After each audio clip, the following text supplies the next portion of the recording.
এই ভারতের 5টা দালালেরা তারা এই বিগত 16 বছরে চেয়েছিল বাংলাদেশে যেন কোনো আলেম না থাকে।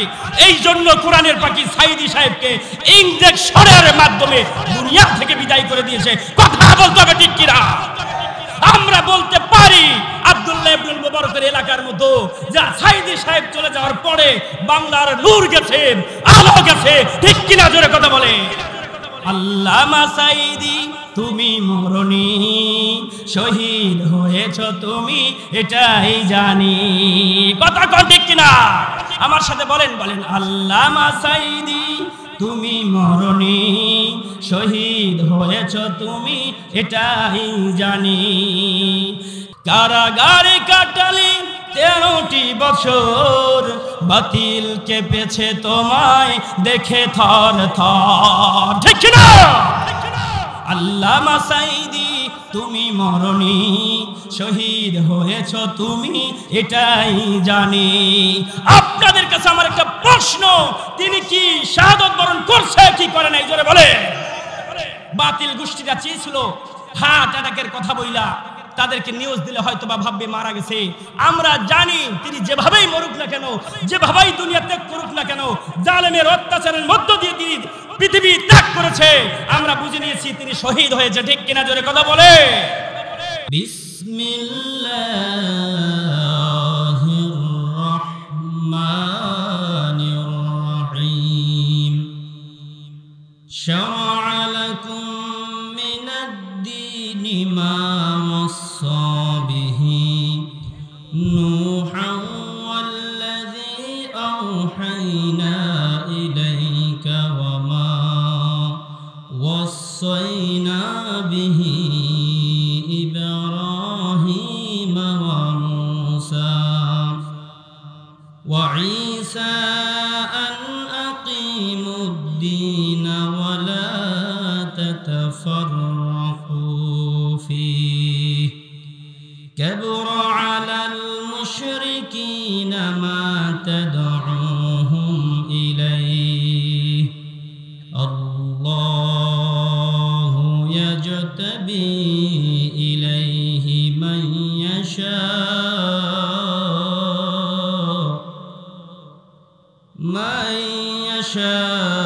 ওয়া ইয়াহদি ইলাইহি মান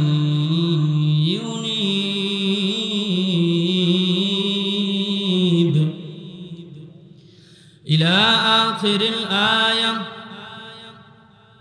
সাদাকতা ইয়া মাওলানাল আযীম।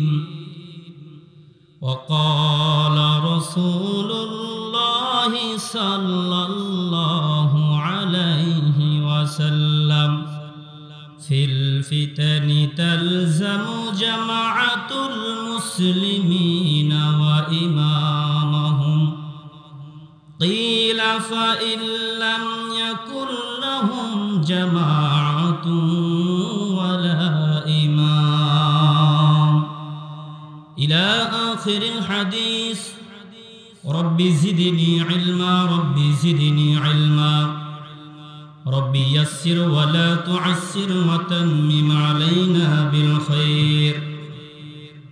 মা কানা মুহাম্মাদুন আবা আহাদিম মির রিজালিকুম ওয়ালাকিন রাসূলুল্লাহি ওয়া খাতামান নাবিয়্যিন ওয়া কানা আল্লাহু বিকুল্লি শাইইন আলিমা। ইন্নাল্লাহা ওয়া মালাইকাতাহু ইউসাল্লুনা আলান নাবী ইয়া আইয়ুহাল্লাযীনা আমানু সাল্লু আলাইহি ওয়া সাল্লিমু তাসলিমা। একটু মুহাব্বতে দুরূদ পড়েন। আল্লাহুম্মা সাল্লি আলা সাইয়্যিদিনা মাওলানা মুহাম্মদ ওয়া আলা আলিহি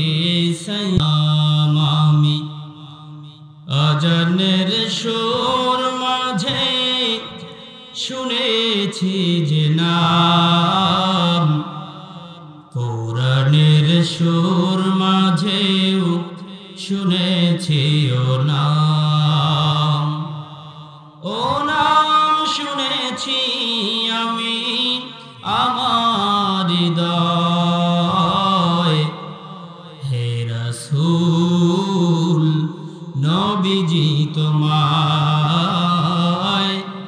হে রাসূল নবীজি তোমায়। লা ইলাহা, সবাই লা ইলাহা, জোরে জোরে লা ইলাহা, লা ইলাহা। আজ সেই কোরআন আছে, হাদিস আছে, সেই মানার মানুষ নাই। আজ সেই কোরআন আছে, হাদিস আছে, সেই মানার মানুষ নাই। আজানে রসম আছে আগের মতোই, আজানে রসম আছে আগের মতোই, বেলালের সেই রূহ নাই, বেলালের সেই রূহ নাই। আজ সেই কোরআন আছে, হাদিস আছে, সেই মানার মানুষ নাই। এজিদের রাজতন্ত্র আছে আগের মতোই, এজিদের রাজতন্ত্র আছে আগের মতোই, হুসাইনের সেই জিহাদ নাই, হুসাইনের সেই জিহাদ নাই। আজ সেই কোরআন আছে, হাদিস আছে, সেই মানার মানুষ নাই। লা ইলাহা, সবাই লা ইলাহা, লা ইলাহা ইল্লাল্লাহু মুহাম্মাদুর রাসূলুল্লাহ সাল্লাল্লাহু আলাইহি ওয়াসাল্লাম। সম্মানিত উপস্থিতি, মুআজ্জাজ হাজিরিন, আজকের এই চট্টগ্রাম নোয়ার গ্রাম কর্তৃক আয়োজিত বাইতুন নূর জামে মসজিদের উদ্যোগে এক বিশাল ঐতিহাসিক তাফসীরুল কোরআন মাহফিলে সম্মানিত সভাপতি জনাব মোহাম্মদ রকিবউদ্দিন আবু সাইদ সাহেব, সাবেক চেয়ারম্যান ৪ নং উদয়পুর ইউনিয়ন পরিষদ, সহ সভাপতিত্বের ময়ূর সিংহাসন অলঙ্কৃত করেছেন জনাব মোহাম্মদ নঈমউদ্দিন, সেক্রেটারি বাইতুল মামুর জামে মসজিদ চট্টগ্রাম, আলহাজ মোহাম্মদ আব্দুর রশিদ মন্ডল, বিশিষ্ট ব্যবসায়ী চট্টগ্রাম, সহ প্রধান অতিথি, বিশেষ অতিথি, আমন্ত্রিত মেহমানবৃন্দ এবং আজকের উপদেষ্টায় যারা আছেন এবং মাহফিল পরিচালনায় যিনি আছেন, উদয়পুর ইউনিয়নের মাটি ও মানুষের পরিচিত মুখ জনাব মোহাম্মদ আব্দুস সুবহান মন্ডল সাহেব, আমির বাংলাদেশ জামাত ইসলামী উদয়পুর ইউনিয়ন শাখা। সর্বপ্রথম আল্লাহ তাআলার কাছে দোয়া করছি, আল্লাহ রাব্বুল আলামিন হ্যামবিল্লে এবং মাহফিলের মঞ্চে স্টেজে যারা উপস্থিত হয়েছেন, যারা হবেন, আল্লাহ তাআলা সবাইকে কবুল আর মঞ্জুর করুক। সকলে বলি আমিন।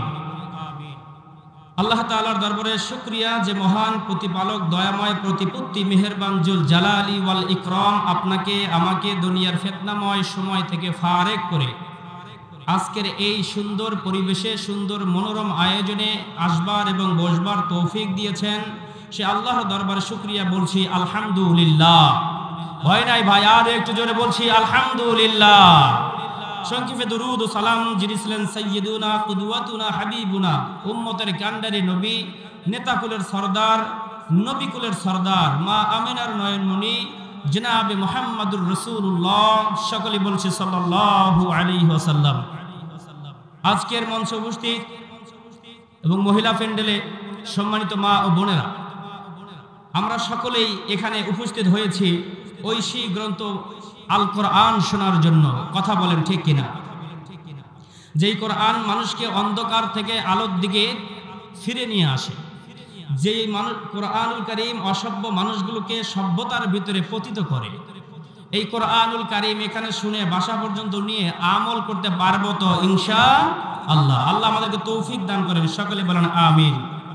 এই কোরআন মানুষকে জাহান্নামের আযাব থেকে জান্নাতি বানিয়ে দিয়েছেন এমন হাজারো হাজারো কোটি কোটি উদাহরণ দেশে পৃথিবীতে নবী সাল্লাল্লাহু আলাইহি সাল্লামদের মাধ্যমে ঘটেছে। ঠিক কিনা জোরে বলেন মুসলমান, একটু কথা বলতে হবে, ঠিক কিনা? আল্লাহ রাব্বুল আলামিন বলেন, দুনিয়ার মানুষ তোমরা শোনো, আল্লাহু ওয়ালিয়ুল্লাযীনা আমানু ইখরিজুনাহুম মিনান নূরি ইলা যুলুমাত। জোরে বলেন আল্লাহু আকবার। আল্লাহ রাব্বুল আলামিন বলেছেন, জগতের মানুষ তোমরা শোনো, এই কোরআনুল কারীম আল্লাহ রাব্বুল আলামিনের ওই সমস্ত বান্দাদের জন্য হেদায়েত যারা অন্যায় করতে করতে একটা সময় তারা বুঝতে পারে আমরা এই জগতের ভিতরে আসা আমাদের ভুল হয়ে গেছে। অনুতপ্ত হওয়ার কারণে যে বান্দাগুলো ফিরে আসে, আল্লাহ বলে, বান্দারে তুমি আমার দিকে ফিরে আসার কারণে আমি আল্লাহ তোমাকে অন্ধকার শূন্য জগৎ থেকে হাত ধরে টেনে আমি আলো রাস্তা দেখাই। জোরে বলেন সুবহানাল্লাহ। আল্লাহ রাব্বুল আলামিন আরো বলেন, যারা এই ঐশী বাণী গ্রন্থ আল কোরআন পাওয়ার পরেও হেদায়েত পেল না পাওয়ার পিছনে একটা কারণ আছে। তারা যাদেরকে অনুসরণ করত, যাদেরকে ভালোবাসতো, তারা ইসলামপন্থী নয়, তারা বামপন্থী। আল্লাহ বলে, ওয়াল্লাযীনা কাফারু আউলিয়াউহুমুত তাগুতু ইখরিজুনাহুম মিনান নূরি ইলা যুলুমাত।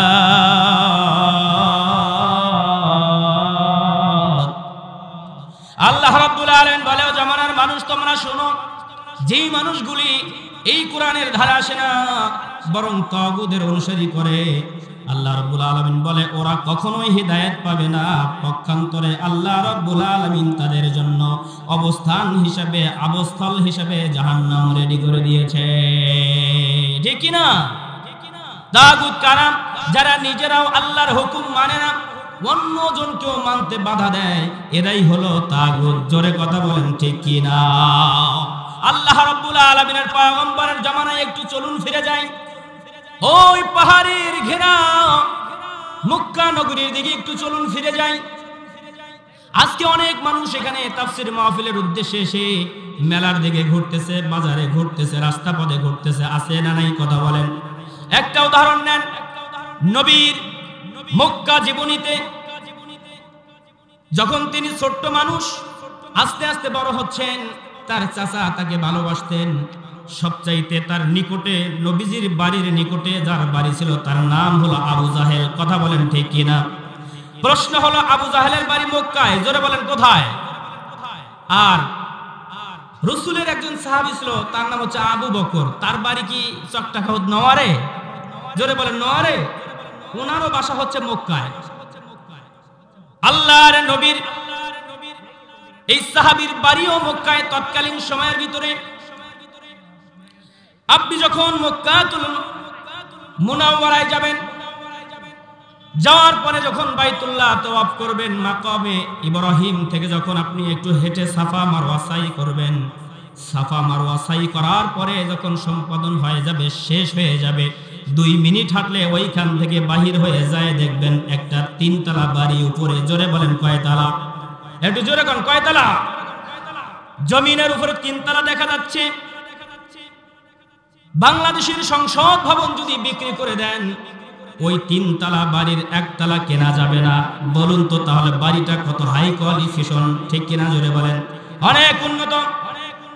উপরে 3 তলা দেখা যায়, শুধু তাই নয় নিচে আরো 3 তলা, সর্বমোট কয় তলা হলো? 6 তলা বাড়ি। तमाम পৃথিবীর জমিন থেকে যতগুলি হাজী মক্কায় যায়, হজ করার জন্য যায়, সবার পায়খানা আসুক বা না আসুক, পেশাব আসুক আর না আসুক, যতটুকুন পেশার আছে সবটুকুন পেশার দিয়ে ওই আবু জাহেলের বাড়িতে পায়খানা করে, ঠিক কিনা জোরে বলেন? শুধু তাই নয়, মুরব্বী বাবা যারা আছেন, আজ থেকে বেশি দিনের কথা নয়, 20 বছর বা 15 বছর আগে দেখবেন কূপের ভিতরে আদি সড়ক 100 টাকা তেল বিক্রি করতো দোকানদারেরা। আমার কথা কি ঠিক আছে? বিক্রি করতো কিনা? এই হাজিরা মক্কায় যখন যায়, যাওয়ার পরে আবু জাহেলের বাড়িতে যাওয়ার পরে পেশাবও যদি না আসে, আল্লাহর কাছে বলে, আল্লাহ অন্ততপক্ষে আদি সড়ক পেশাব তুমি আমার বের করে দাও, ঠিক কিনা জোরে বলেন? আদি সড়ক পেশাব হলেও সে নিজেকে সান্ত্বনা দেয়, আল্লাহ জীবনে ভালো কিছু করি আর না করি, আবু জাহেলের বাড়িতে আমি পেশাব করেছি আনন্দের সাথে, বলে ঠিক কিনা? এখন শুনেন, সেখানেই আবু বকরের বাড়ি। শুধু সেখানে বললেই ভুল হবে, ডাক নাম্বার, খতিয়ান নাম্বার, পরসা নাম্বার, মৌজা নাম্বারও 1। তবে অবাক করা বিষয় হলো, तमाम পৃথিবীর জমিনে যতগুলি ইউনিভার্সিটি আছে তার মধ্যে একটা হলো মদিনা ইউনিভার্সিটি। জোরে বলেন কি ভার্সিটি? Medina university. এই মদিনা ইউনিভার্সিটি যেখানে অবস্থিত হয়েছে, যেই জায়গার ভিতরে গঠিত হয়েছে, যেই জায়গার ভিতরে সৃষ্টি হয়েছে, ওই জায়গা আর অন্য কোনো জায়গা নয়, ওইটাই হলো আবু বকরের বাড়ি। জোরে বলেন সুবহানাল্লাহ। আরো জোরে কন্যাকে সুবহানাল্লাহ। একই এলাকার মানুষ, একই মৌজার মানুষ, একজনের বাসায় গিয়ে মানুষ পায়খানা করে আর একজনের বাসায় গিয়ে মানুষ কোরআন হাদিস পড়ে, ঠিক কিনা জোরে বলেন? এক মৌজার মানুষ হতে পারে, কিন্তু দুইজনের সম্মান একরকম নয়। মাহফিল শোনার জন্য মুসলমান এই মাহফিলে এসেছে, কিন্তু যারা মাহফিলে বসলো আর যারা মেলার ভিতরে ঘুরতেছে, দুজন কি এক সমান হতে পারে? জোরে বলেন কেন? এক সমান হতে পারে? যারা মাহফিলের প্যান্ডেলে বসেছে তারা হলো আবু বকর। জোরে বলেন কি বকর? আবু বকর।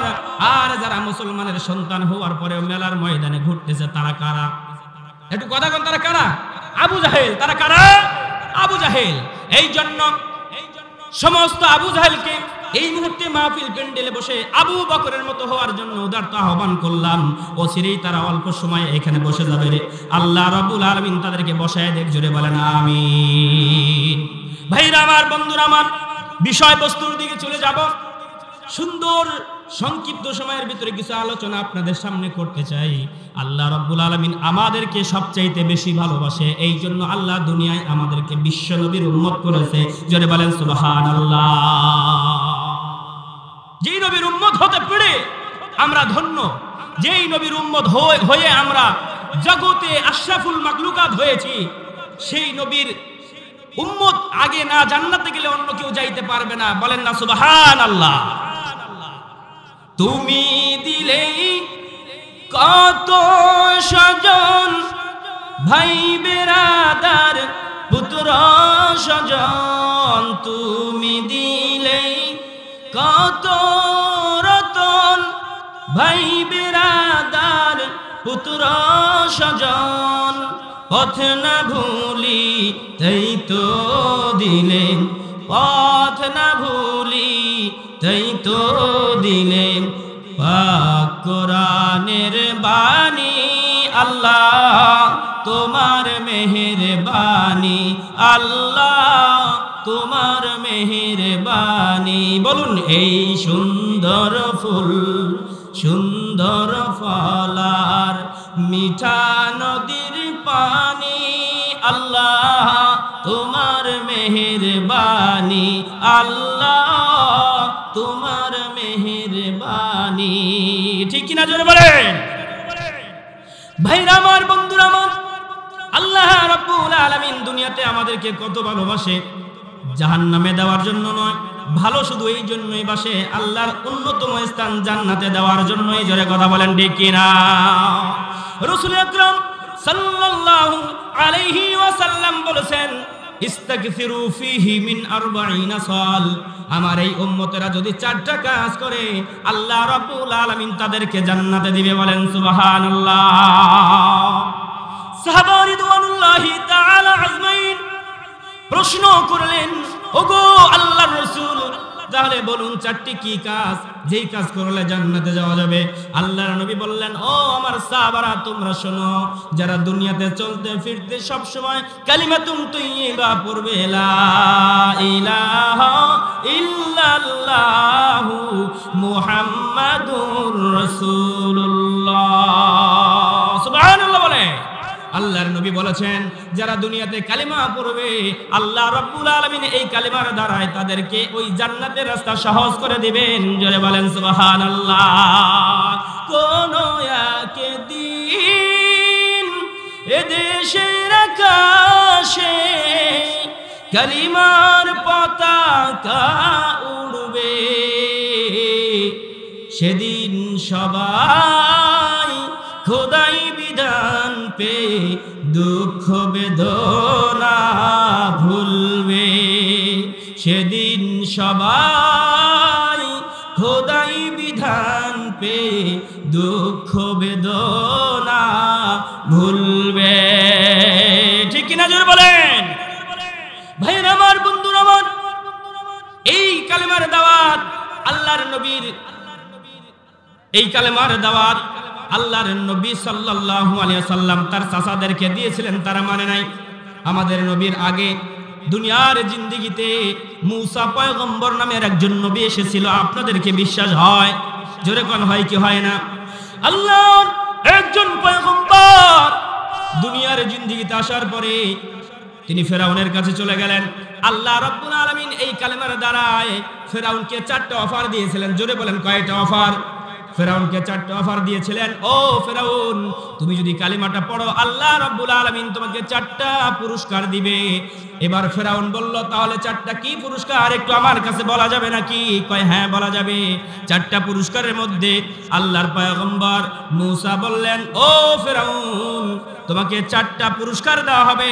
1 নাম্বার পুরস্কার হলো, তুমি যতদিন বেঁচে থাকবে আল্লাহ তাআলা তোমাকে মৃত্যু দিবে না। জোরে বলেন সুবহানাল্লাহ। কি দিবে না? মৃত্যু দিবে না। আচ্ছা, যদি কোনো মানুষের মৃত্যু না হয়, এর খুশির সংবাদ না দুঃখের সংবাদ? আমাদের যদি একজন কেউ বলে, ভাই তুমি জীবনেও মরবা না, আনন্দে আমাদের মানে শেষ থাকবে না, ঠিক কিনা জোরে বলেন? এত আনন্দ আমাদের হবে। আল্লাহর পয়গম্বর মূসা বলছেন, তুমি কালেমাটা পড়ো, আল্লাহ তোমার কোনোদিন মৃত্যু দিবে না। পয়গম্বর মূসা আলাইহিস সালাতু ওয়াস সালাম বললেন, ওগো ফেরাউন, তুমি শোনো, 2 নম্বরে আল্লাহ রাব্বুল আলামিন তোমাকে একটা পুরস্কার দিবে যদি কালেমা পড়ো। 2 নম্বর হলো, তুমি যে এই মিশরের বাদশা, এই বাদশাহী তো তোমার কাছ থেকে কেউ ছিনিয়ে নেবে না। চিরস্থায়ীভাবে তুমি মিশরের বাদশা থাকতে পারবা, কিয়ামত পর্যন্ত তুমি বাদশা থাকবা, কেউ তোমার কাছে এই দায়িত্ব নিতে পারবে না। জোরে বলেন ঠিক কিনা? কিয়ামত পর্যন্ত তাকে ক্ষমতায় আল্লাহ তাআলা বসিয়ে রাখবে। শর্ত হলো কি? কালেমা পড়তে হবে। শর্ত কি ভাই? জোরে কর না কেন? কালেমা পড়তে হবে। ফেরাউন খুব মনোযোগ দিয়ে শুনছে। বাপরে বাপ, এত বড় উপহার আর এত বড় আমাকে সারপ্রাইজ দিচ্ছে, এত বড় আমাকে অফার করছে, দেখি তো আর কিছু আছে কিনা এর ভিতরে। আরো তো 2টা আছে, সেই 2টা কি একটু শুনি। ফেরাউন বললেন, ও মূসা, আরো 2টা অফার আছে, বলো তো সেই 2টা কি? এবার ইব্রাহিম পয়গম্বর বললেন, মূসা পয়গম্বর বললেন, ও ফেরাউন, 3 নম্বরে তোমাকে যে অফারটা আল্লাহ দিবে, তুমি জীবনে বৃদ্ধ হবা না। কি হবা না? জীবনে কোনোদিন বৃদ্ধ হবা না। বা ফেরাউন বড় খুশি, আমি কোনোদিন বৃদ্ধ হব না, ভালোই লাগতেছে তার। এবার মূসা পয়গম্বর বলছেন, ও ফেরাউন, তুমি যদি এই কালেমাটা পড়ো আল্লাহ রাব্বুল আলামিন তোমাকে 4 নম্বরে যে অফারটা দিয়েছে সেইটা হলো, তুমি কোনোদিন অসুস্থ হবা না। সুবহানাল্লাহ বলে। 1 নম্বরে মৃত্যু হবে না, 2 নম্বরে ক্ষমতা হারাবে না, 3 নম্বরে সে বৃদ্ধ হবে না, 4 নম্বরে তার মৃত্যু হবে না। এমন অফার যদি কাউকে দেওয়া হয়, বলুন তো সে মানবে কি মানবে না? জোরে বলেন, মানবে কি মানবে না? এই ফেরাউন সাথে সাথে খুশি হয়ে গেল, ও মূসা এত সুন্দর অফার তো আমি কখনো পাই নাই, যাও যাও যাও আমি কালেমা পড়ে যাব, তবে আমার একটা শর্ত আছে। বলে কি শর্ত? আমাকে বাসায় যাওয়ার অনুমতি দিতে হবে, আমার একটু বোঝার অনুমতি দিতে হবে। এবার পয়গম্বর মূসা বলল ঠিক আছে তোমাকে বোঝার সময় দিলাম, কিন্তু খবরদার খবরদার তোমার বন্ধু হামানের কাছে যাবা না।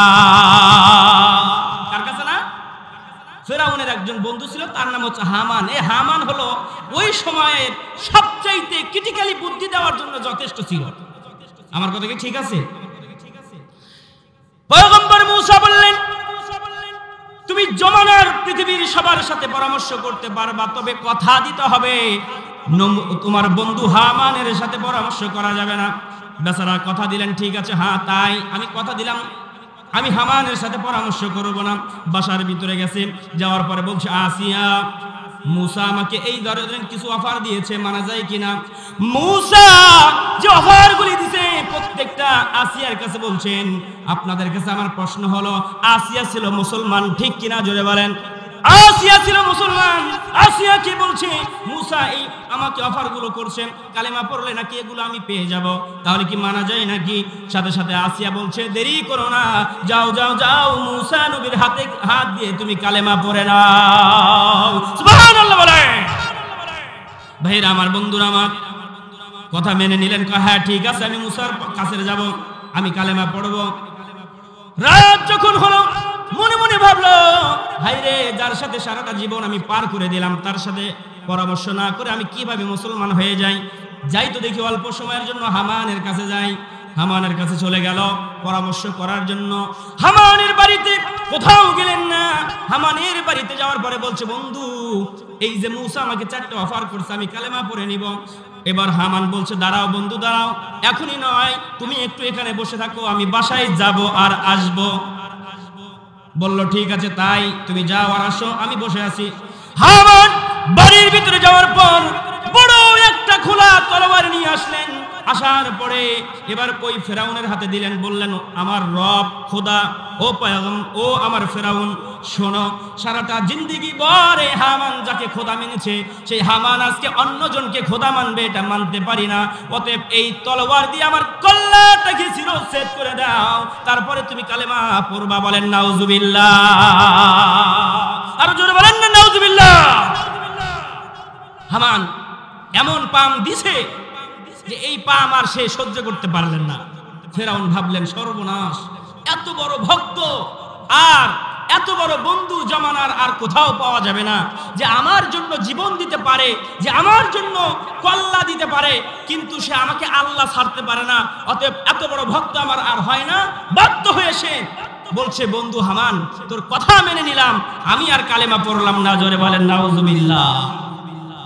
ঠিক আমরা দেখেছি বাংলার জমিনে কিছু কিছু মন্ত্রী আর কিছু কিছু নেতারা এমন ভাবে বাংলাদেশের শীর্ষস্থানে থাকা মন্ত্রীটাকে এমন ভাবে উপস্থাপন করত, এমন ভাবে পাম দিত, এমন ভাবে তার বিশেষণগুলি পেশ করত। বঙ্গবন্ধুর কন্যা, জাতির পিতার কন্যা বলে বলে কিছু নাফরমান উপাধি দিয়েছিল। এরা ঠিক ওই হামানের মতো। জোরে কথা বলেন ঠিক কিনা? পিছনে শুধু তেল মারছে আর সারাটা জীবন তারা এই তেল মেরে মেরে হাজার হাজার কোটি টাকা অর্জন করেছিল। সময় যখন এসেছে, সময়ের সাথে সাথে নেত্রী গেছে একদিকে আর নেতারা গেছে আর একদিকে। কেউ জঙ্গলের ভিতরে ধরা খেয়েছে, কেউ নিজের অন্ডকোষ হারিয়েছে। যারা বাংলার জমিনে বড় বড় আলেমদেরকে শেষ করে দিয়েছে, আল্লাহ রাব্বুল আলামিন শেষ পর্যন্ত কিছুকে দেশ থেকে বের করে দিয়েছে আর কিছুগুলোকে জেলখানায় ভরায়া দিয়েছে। জোরে কথা বলেন ঠিক কিনা? সারাটা জিন্দেগি ভর আমাদের বিরুদ্ধে, ওলামায়ে কেরামের বিরুদ্ধে বিশুদ্ধার করেছে এই কিছু বেয়াদব আর অসভ্য নেতা মন্ত্রীরা। ঠিক কিনা? জোরে বলে। তাদের ঠিকানা আজ বাংলাদেশে হয় নাই। কথা বলেন ঠিক কিনা? ভাইরা আমার, বন্ধুরা আমার, 2 নম্বরে সাহাবারা বলল, 1 নম্বরে বুঝলাম কালেমা, 2 নম্বরে কি করতে হবে? 2 নম্বরে যেটা করতে হবে নবী সুন্দর করে বললেন, ও আমার সাহাবারা তোমরা শোনো, ইয়া আইয়ুহাল্লাযীনা আমানু তুবু ইলাল্লাহি তাওবাতান নাসুহা। আল্লাহু আকবার বলে। আল্লাহর নবী বলছে জমানায় যারা মানুষ তারা ভুল হওয়ার সাথে সাথে তওবা করবে কার কাছে? একটু সবাই জোরে বলতে হবে, কার কাছে? আল্লাহর কাছে তওবা করতে হবে। তার মানে নবী বলছেন 2 নম্বরে যারা সব সময় তওবা করবে, একটা গুনাহ হওয়ার সাথে সাথেই তওবা করবে, ভালো কাজ করার পরেও তওবা করবে, ওই বান্দাগুলি জান্নাতে যাওয়ার জন্য রাস্তা সহজ করে দিবে কে? জোরে বলেন কে? ভাইরা আমার, বন্ধুরা আমার, একটু গভীর মনোযোগ দেন। আমরা দেখেছি অনেক সাহাবী তওবা করে আল্লাহর জান্নাতে চলে গেছে, ঠিক কিনা জোরে বলেন? আল্লাহর রাসূলের জামানায় মক্কাতুল মুকাররমায় মক্কা যখন বিজয় হয়ে গেল, নবীজি মক্কায় অবস্থান করতেছেন, এমন তো অবস্থায় আবু কুবাইস নামক পাহাড়ের পাদদেশে একজন কে যেন বসে বসে কান্না করতেছে। হযরত ওমর ফারুক রাদিয়াল্লাহু তাআলা আনহু দেখলেন কে যেন কান্না করতেছে, যাওয়ার পরে বলছে তুমি কে, এখানে কেন কান্না করতেছ? বলছে আমি জমানার ভিতরে এমন কিছু অপরাধ করেছি যে অপরাধ আল্লাহ ক্ষমা করবে না, কিন্তু আমি একজনের কাছে যেতে চাই যার কাছে গেলে তিনি ফয়সালা করবেন যে আমার মাফ হবে কিনা, আমার তওবা আল্লাহ কবুল করবে কিনা, তবে সেই মানুষটাকে পাইলে আমি ধন্য হয়ে যাব। আবু কি বলে আপনার হযরত ওমর রাদিয়াল্লাহু তাআলা আনহু বুঝতে আর দেরি করলেন না, হাতটা ধরে রাসূলের কাছে নিয়ে গেলেন আর বললেন ইয়া রাসূলুল্লাহ ইয়া হাবিবাল্লাহ, এই যে আপনার সাহাবী দেখেন ওই আবু কুবাইস পাহাড়ের পদদেশে বসে কান্না করতেছে। আল্লাহর নবী বলছে যুবক তুমি কান্না করতেছো কেন? আমি কান্না করতেছি ওগো রাসূলুল্লাহ ওগো হাবিবাল্লাহ, দুনিয়ায় আমি বড় বড় 3টা অপরাধ করেছি। জোরে বলেন কয়টা অপরাধ? 3টা অপরাধ করেছি। 1 নম্বরে আমি নেশা করি, 2 নম্বরে এই মক্কা নগরীতে যারা হজ করতে আসে গো ও রাসূলুল্লাহ ইয়া হাবিবাল্লাহ, আমি তাদের মাল সামানাগুলি চুরি করতাম। 3 নম্বরে আমি এমন একটা অপরাধ করেছি, একটা সুন্দরী মহিলার এই মৃত্যু হয়েছিল মক্কা নগরীতে, আমি 3 নম্বরে অপরাধ যেটা করেছি কাপনের কাপড় চুরি করি, তাকে যখন কবরে নামায় দেওয়া হলো, ওই মেয়েকে মৃত্যুর পরে কবরে নামায় দেওয়া হলো, আমি খবর পেলাম, যাওয়ার পরে গভীর রাত্রে তার কবর থেকে লাশটা আমি চুরি, তার কাপড়ের কাপড় আমি চুরি করলাম, এবং শেষে মেয়েটা সুন্দর হওয়ার কারণে আমি তাকে ধর্ষণ করেছি, তার সাথে জিনা করেছি। আর রাসূলুল্লাহ আপনি এবার আমাকে বলুন আল্লাহ কি আমার এই তওবা কবুল করবে? আল্লাহ কি আমার গুনাহ মাফ করবে? আল্লাহর নবী বলছে চিন্তা করো না, তুমি যদি খাঁটি দিলে তওবা করতে পারো, আল্লাহ রাব্বুল আলামিন তোমার এই গুনাহ মাফ করে দেবে। বলেন সুবহানাল্লাহ, আর জোরে বলেন সুবহানাল্লাহ। ভাইরা আমার, বন্ধুরা আমার, কিন্তু তারা গুনাহ করেছিল গোপনে গোপনে, কেউ দেখে নাই, তিনি নিজে স্বীকার করেছে, ঠিক কিনা জোরে বলেন? কিন্তু বাংলাদেশের জমিনের ভিতরে আমরা এমন কিছু নেতা মন্ত্রীদেরকে দেখেছি প্রকাশ্যে মানুষদেরকে গুম করেছে, হত্যা করেছে। বিকাল বেলায় এইরকম সাংবাদিকদের সামনে যা কনফারেন্স করে, সাংবাদিকদের সামনে বলে আমি জানি না, কিছুই জানি না, কারা করলো তাও জানি না, তবে এটার বিচার হবে, মূলত সে করেছে, ঠিক কিনা জোরে বলেন? আমরা দেখেছি বাংলার কিছু নেতা মন্ত্রী এমন ভাবে কথা বলেছে তারা যেন কোনো অপরাধী করে নাই, মূলত তারাই অপরাধ করেছে, ঠিক কিনা জোরে বলেন? আপনারা জানলে অবাক হবেন, বাংলাদেশের শ্রেষ্ঠ স্থানে থাকার পরেও প্রধানমন্ত্রী ওই যে মেজর বজলুল হুদাকে যিনি নিজের হাতে জবাই করেছে, তিনি আবার এইরকম এই ক্যামেরার সামনে এসে সাংবাদিকদের সামনে এসে বলে আমি এগুলার কিছুই জানি না, ঠিক কিনা জোরে বলে? তারা দিনে দুপুরে মানুষকে হত্যা করেছে, অথচ তাদের অপরাধ তারা নিজেরা স্বীকার করে না। সাহাবারা ভুল হয়ে গেলে সাথে সাথে স্বীকার করেছে। যারা নিজের ভুলকে স্বীকার করে আল্লাহর কাছে তওবা করে তিনি মাফ করে দেয়, ঠিক কিনা জোরে বলেন? আর যারা গুনাহ করার পরেও স্বীকার করে না, আল্লাহ বলে নাফরমান, তোর আছে ক্ষমতা, তোর আছে প্রশাসন, তোর আছে মিডিয়া, তোর আছে ইন্ডিয়া, তুই স্বীকার করলি না যে তুই ওই মেজর বজলুল হুদাকে হত্যা করেছিস, তুই বাংলাদেশের মানুষদেরকে ছাত্র জনতাকে গুলি করেছিস, যেহেতু স্বীকার করলি না আর তোর বাংলাদেশে থাকার কোনো জায়গা নাই, যা যা যা দৌড়ায় যা ইন্ডিয়া। জোরে কথা বলেন ঠিক কিনা? বাংলার জমিনে এত বড় নাটকীয় কোন এই লেডি ফেরাউনকে বাংলাদেশের মানুষ চায়নি। তার মিথ্যাচারের মধ্য দিয়ে এই বাংলার জমিনের সমস্ত নৌজনগুলো তাকে পাসপোর্ট আর ভিসা ছাড়াই এই 40 মিনিটের মধ্যে বিদায় করে দিয়েছে, ঠিক কিনা কথা বলে? বাংলার জমিনে এত বড় সুফি মুফতি দরবেশ রাখার দরকার নাই। আল্লাহ কইছে যা ভারতে যা, মোদির কাছে যা, কিছুদিন সংসার কর। ঠিক কিনা জোরে বলে? এত বড় নিষ্পাপ তিনি নিজেকে দাবি করতেন, কিচ্ছু জানি না, অথচ তিনি হত্যা করেছে। ঠিক কিনা জোরে বলে? ভাইরা আমার, বন্ধুরা আমার, 2 নম্বরে তওবা করতে হবে কার কাছে? একটু জোরে বলেন। আল্লাহর কাছে তওবা করতে হবে। 3 নম্বরে আল্লাহর নবী বলছেন, ও দুনিয়ার মানুষ তোমরা শোনো, সাহাবারা শোনো, 3 নম্বরে যেই কাজ করলে জান্নাতে যাওয়া সহজ হয়ে যাবে সেই কাজটা হলো তাসআলুনাল্লাহুল জান্নাহ। বুঝেন আর না বুঝেন জোরে বলেন সুবহানাল্লাহ। একটু জোরে কইবেন না সুবহানাল্লাহ? আল্লাহর পয়গম্বর বলছে, জামানার মানুষ তোমরা শোনো, 3 নম্বরে তোমরা জান্নাত চাইবা আল্লাহর কাছে। দুনিয়ার কারো কাছে যায় তোমরা জান্নাত চাইলে পাবা না। ঠিক কিনা জোরে বলেন? একজন রাখাল ছিল ওই মরুর প্রান্তরে, যার নাম হলো আসাদুল্লাহিল গালিব। জোরে বলেন নাম কি? আসাদুল্লাহিল গালিব। এই আসাদুল্লাহিল গালিব ওই মরুর প্রান্তরে তিনি ছাগল বকরি উট চড়াইতেন। কোন এক ইহুদির আল্লাহর পয়গম্বর সাহাবী খাইবারের যুদ্ধের জন্য ওই পাহাড়ের পদদেশ দিয়ে চলে যাচ্ছিলেন।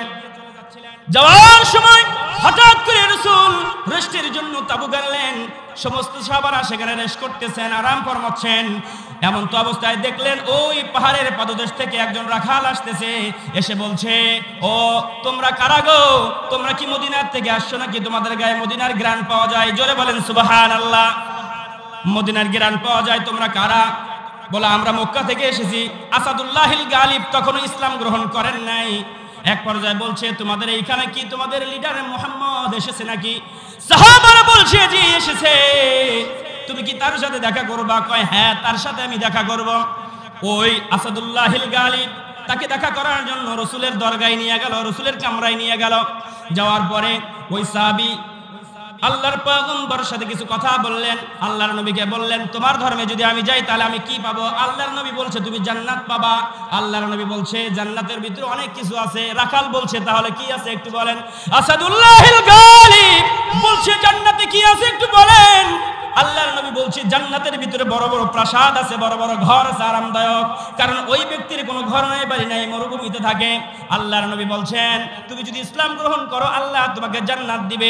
আল্লাহর পয়গম্বরের সাথে কথা বলার পরে ওই সাহাবী আসাদুল্লাহিল গালিব আল্লাহর নবীর হাতে হাত দিয়ে বলছে, লা ইলাহা ইল্লাল্লাহু মুহাম্মাদুর রাসূলুল্লাহ। জোরে বলেন সাল্লাল্লাহু আলাইহি ওয়াসাল্লাম। মুসলমান ভাইয়েরা আমার, গভীর মনোযোগ দিতে হবে। ও বন্ধুরা আমার, ভাইয়েরা আমার, সাথে সাথে কালেমা পড়লেন। আর নবী বলছেন, ও গো আসাদুল্লাহিল গালিব, তুমি ইহুদির অনেকগুলো রাখাল তোমার কাছে আমানত আছে, তুমি সেগুলো যাও তার কাছে জমা দিয়ে আসো। ইহুদির রাখাল আসাদুল্লাহিল গালিব মুসলমান হওয়ার পরে সব ভেড়া বকরি ছাগল দুম্বা যা আছে গুঠায় নিয়ে মালিকের বাসায় দিয়ে আসে। আর বলছে, মালিক আমি আপনার গোলাম ছিলাম, আল্লাহকে চিনি নাই, আমি আজকে আল্লাহকে চিনেছি। যে আল্লাহর দিন মোতাবেক চললে আল্লাহ জান্নাত দিবে, যে আল্লাহর কাছে চাইলে আল্লাহ জান্নাত দিবেন। সাথে সাথে সবগুলো জমা দিয়া ওই সাহাবী আসাদুল্লাহিল গালিব চলে আসলেন। রাসূলকে বলছেন, ইয়া রাসূলুল্লাহ, এখন আমার কাজ কি? আল্লাহর নবী বলছে, তুমি কি জান্নাতে যেতে চাও? আল্লাহর কাছে জান্নাত চাও? বলে হ্যাঁ। কয় এখন রমজান মাস নয় যে রোজা রাখবা, এখন নামাজের সময় নয় যে তুমি নামাজ পড়বা, তবে জান্নাতে এখন যদি জিহাদের ময়দানে যাও তুমি ওইখানে শহীদ হলেই আল্লাহ জান্নাত দিবে।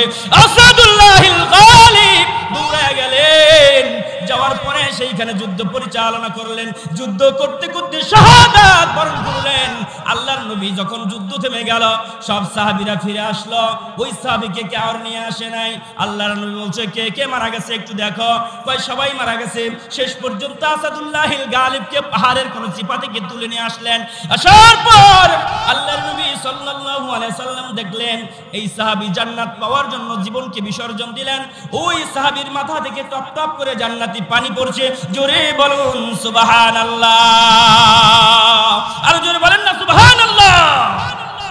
আল্লাহ পারে কি পারে না? একটু জোরে বলেন, পারে কি পারে না? তাহলে 3 নম্বরে জান্নাত চাইতে হবে কার কাছে? এবার 4 নাম্বারটা রয়ে গেল। 4 নম্বরে আল্লাহর নবী সাহাবীদেরকে বলছে, সাহাবারা তোমরা শুনো, ওয়া তাউযুনা বিহি মিনান নার।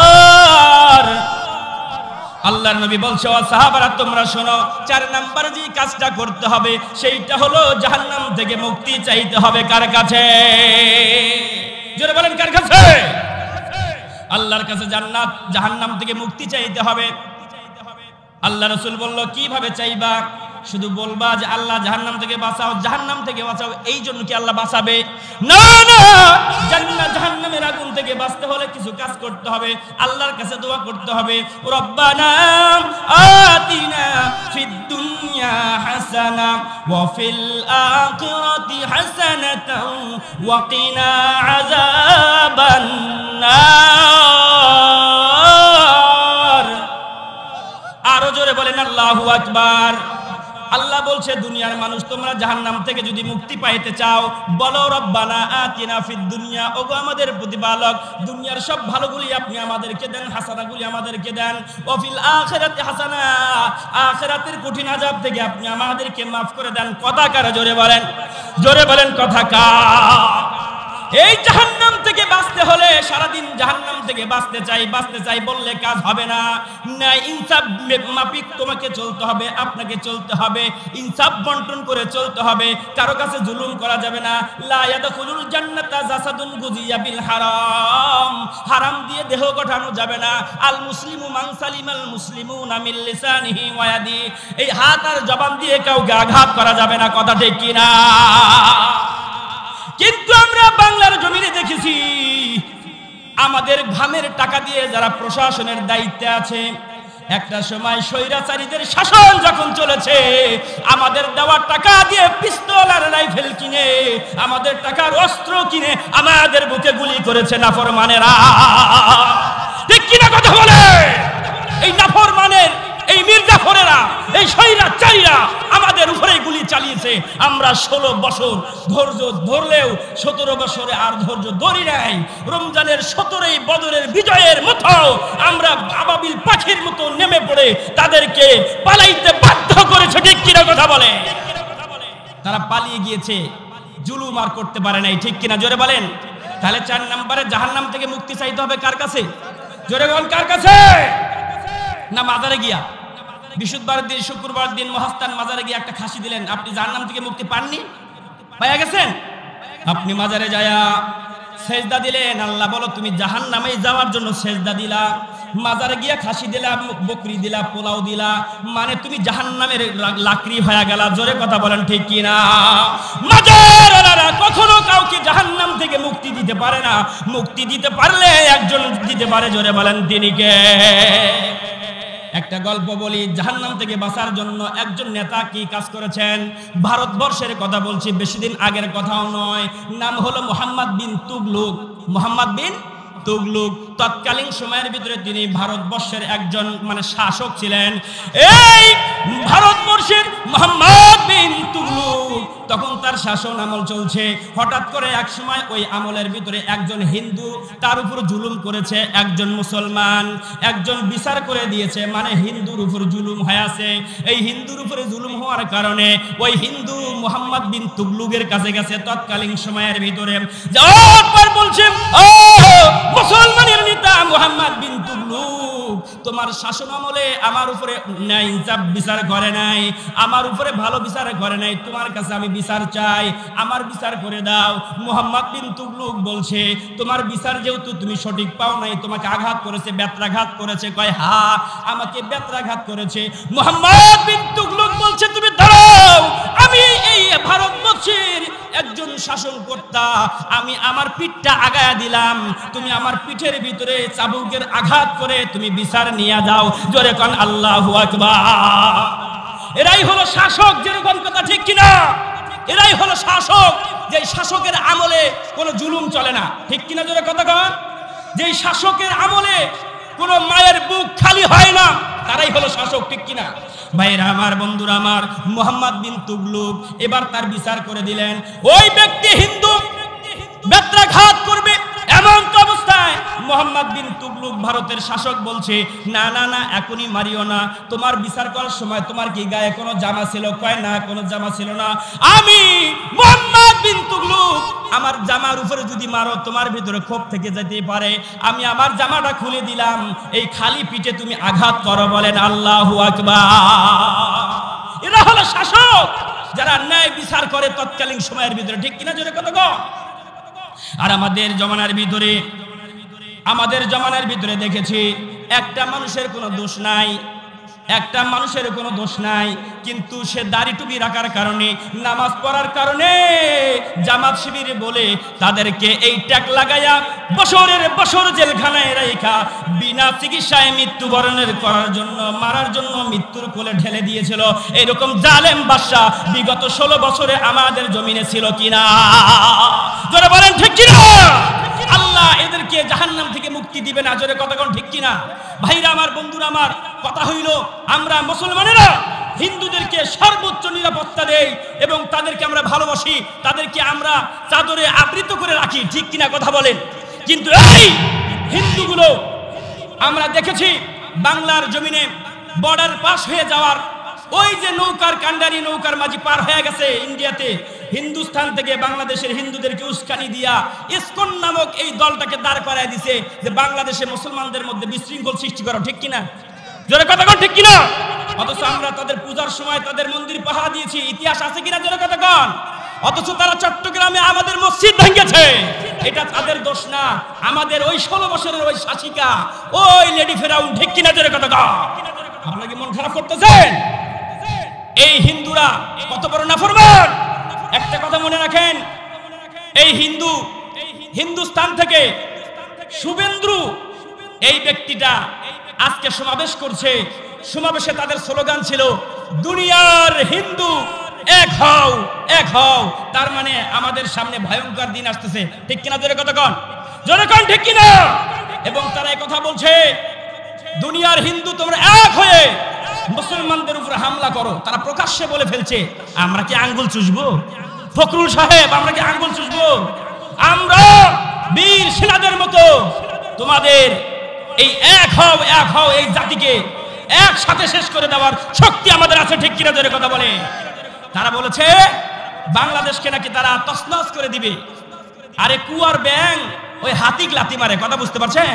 কুয়ার ব্যাং হাতিক লাথি মারে কেমনে?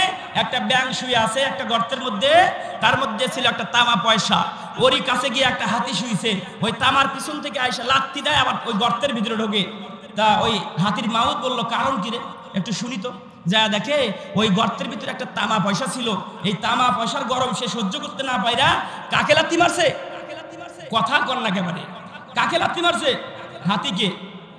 তারপরে বোঝা গেল যে এই ব্যাং 1 টাকার গরম তার পাছায় থাকার কারণে সে সহ্য করতে পারে না, একটা হাতিকে লাথি মারতে গেছে। আমি বলতে চাই, এই মোদির এই সন্ত্রাসী বাহিনীরা এই মোদিকে পাওয়ার পরে পাছায় এই মোদি থাকার কারণে আমাদেরকে আঘাত করতে চায়। আমরা বলতে চাই, আমাদের মোদি নাই, আমাদের ইউনূস নাই, কিন্তু আমাদের কি আছে? জোরে বলেন, কি আছে? এই কোরআন দিয়ে আমরা বদরের ইতিহাস রচনা করেছি, ঠিক কিনা? এই কোরআন দিয়ে আমরা উহুদের প্রান্তরে বিজয় লাভ করেছি, জোরে কথা কোন ঠিক কিনা? মুতার খন্দকের সব যুদ্ধে আমাদের সংখ্যা সদস্য ছিল কম, কিন্তু বিজয় দিয়েছে কে? কিসের মাধ্যমে? জোরে কোন কিসের মাধ্যমে? তাহলে আমাদেরকে জাহান্নাম থেকে মুক্তি পেতে হলে এক হও এই স্লোগানে আমাদেরকে তৈরি হতে হবে, ঠিক কিনা? জোরে কথা বলে। ওই হিন্দু শুভিন্দু বলছে দুনিয়ার হিন্দু এক হও, আমিও স্লোগান দিচ্ছি, আপনারা বলবেন দুনিয়ার মুসলমান। বলো না তো, দুনিয়ার মুসলমান, আবার দুনিয়ার মুসলমান। এই সব কিছু করতেছে নৌকাওয়ালারা। কারা? জোরে কথা কোন, কারা? নৌকাওয়ালারা। আসুন ভাইয়েরা আমার, যেহেতু সময় সংক্ষিপ্ত, আয়াতে কারিমা তেলাওয়াত করেছি, সেই দিকে একটু যেতে যাচ্ছি। আল্লাহ রাব্বুল আলামিন বলছে, ও দুনিয়ার মানুষ তোমরা শোনো, শারা আলাকুম মিনাদ-দীনি মা ওয়াসা বিহি নূহা ওয়াল্লাযী আওহাইনা ইলাইকা। ও দুনিয়ার মানুষ, তোমাদের উপর আল্লাহ রাব্বুল আলামিন ইসলামের শরিয়াকে তোমাদের উপর হুকুমত দিয়ে দিয়েছে, ইসলামের বিধানগুলি তোমাদের উপর দিয়ে দিয়েছে। শুধু তোমাদের উপরে দিয়েছে বিষয়টা এরকম নয়, তোমাদের আগে যাকে দিয়েছিল তিনি হলেন নূহ পয়গম্বর। কোন পয়গম্বর? নূহ পয়গম্বরকে আল্লাহ রাব্বুল আলামিন এই দায়িত্ব দিয়েছিলেন। নূহ নবী দুনিয়াতে আসার পরে এবার কাজ করতেছে, দ্বীনের দাওয়াত দিচ্ছে। নূহ পয়গম্বর যখন দাওয়াত দিচ্ছে তার দাওয়াত কেউ মানছে না। একটা সময় আল্লাহ তাআলা লম্বা ঘটনা সংক্ষেপে বলছি বোঝানোর জন্য, লম্বা ঘটনা, কেউ যেহেতু দ্বীন মানছে না, আল্লাহ রাব্বুল আলামিনের পয়গম্বর আল্লাহর কাছে দোয়া করলেন, আল্লাহ ক্বালা নূহুর রাব্বি লা তাযার আলাল আরদি মিনাল কাফিরিনা দাইয়ারা।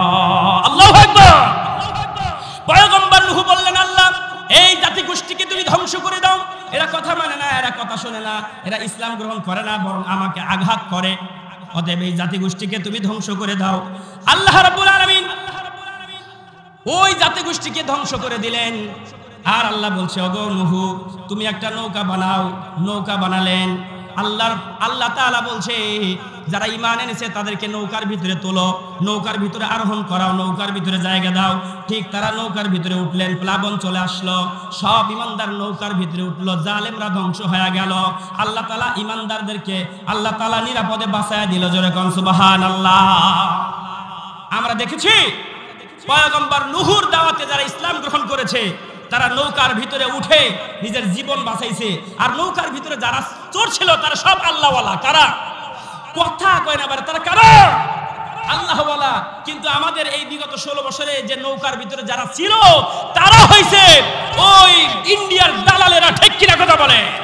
এই দালালের গোষ্ঠীরা বাংলাদেশে আল্লাহওয়ালাকে মারার জন্য, ধ্বংস করার জন্য, নিশ্চিন্ন করে দেওয়ার জন্য তারা নৌকাতে উঠেছিল। ঠিক কিনা জোরে কথা বলেন? তখন চড়েছিল ইমানদারেরা, আর এই সময় চড়েছিল জালেমেরা। কথা বলেন ঠিক কিনা? এই জালেমেরা পালায়ন করেছে। আসার সুযোগ দিবেন? দিবেন? আবার এটা আস্তে কোন আসার সুযোগ দিবেন? ভাইরা আমার, বন্ধুরা আমার, গভীর মনোযোগ দেন। না না, তাদের আসার সুযোগ নাই। তবে যদি না আসতে দেন, তারা আসুক, এইটা যদি না চান, তাহলে নিজেকেও কোরআন পড়তে হবে, কোরআন মোতাবেক জীবন গড়াইতে হবে, কোরআন দিয়ে রাষ্ট্র সাজাইতে হবে। ঠিক কিনা জোরে কথা বলেন? আমার কথা কি বোঝা যায়? একটু জোরে কোন, বোঝা যায়? তাহলে তাদেরকে আসতে না দেওয়ার কারণে তাদেরকে আমরা এই বাংলায় জায়গা দিতে চাই না। এই জন্য আমাদেরকে কোরআন পড়তে হবে। কি পড়তে হবে? কোরআন পড়তে হবে। শুধু আমরা না, মহিলারা, সবাইকে কোরআন পড়াইতে হবে। এখন তো আমাদের জমানায় এই মহিলারা কোরআন বুঝেই না। ঠিক কিনা জোরে কথা বলেন?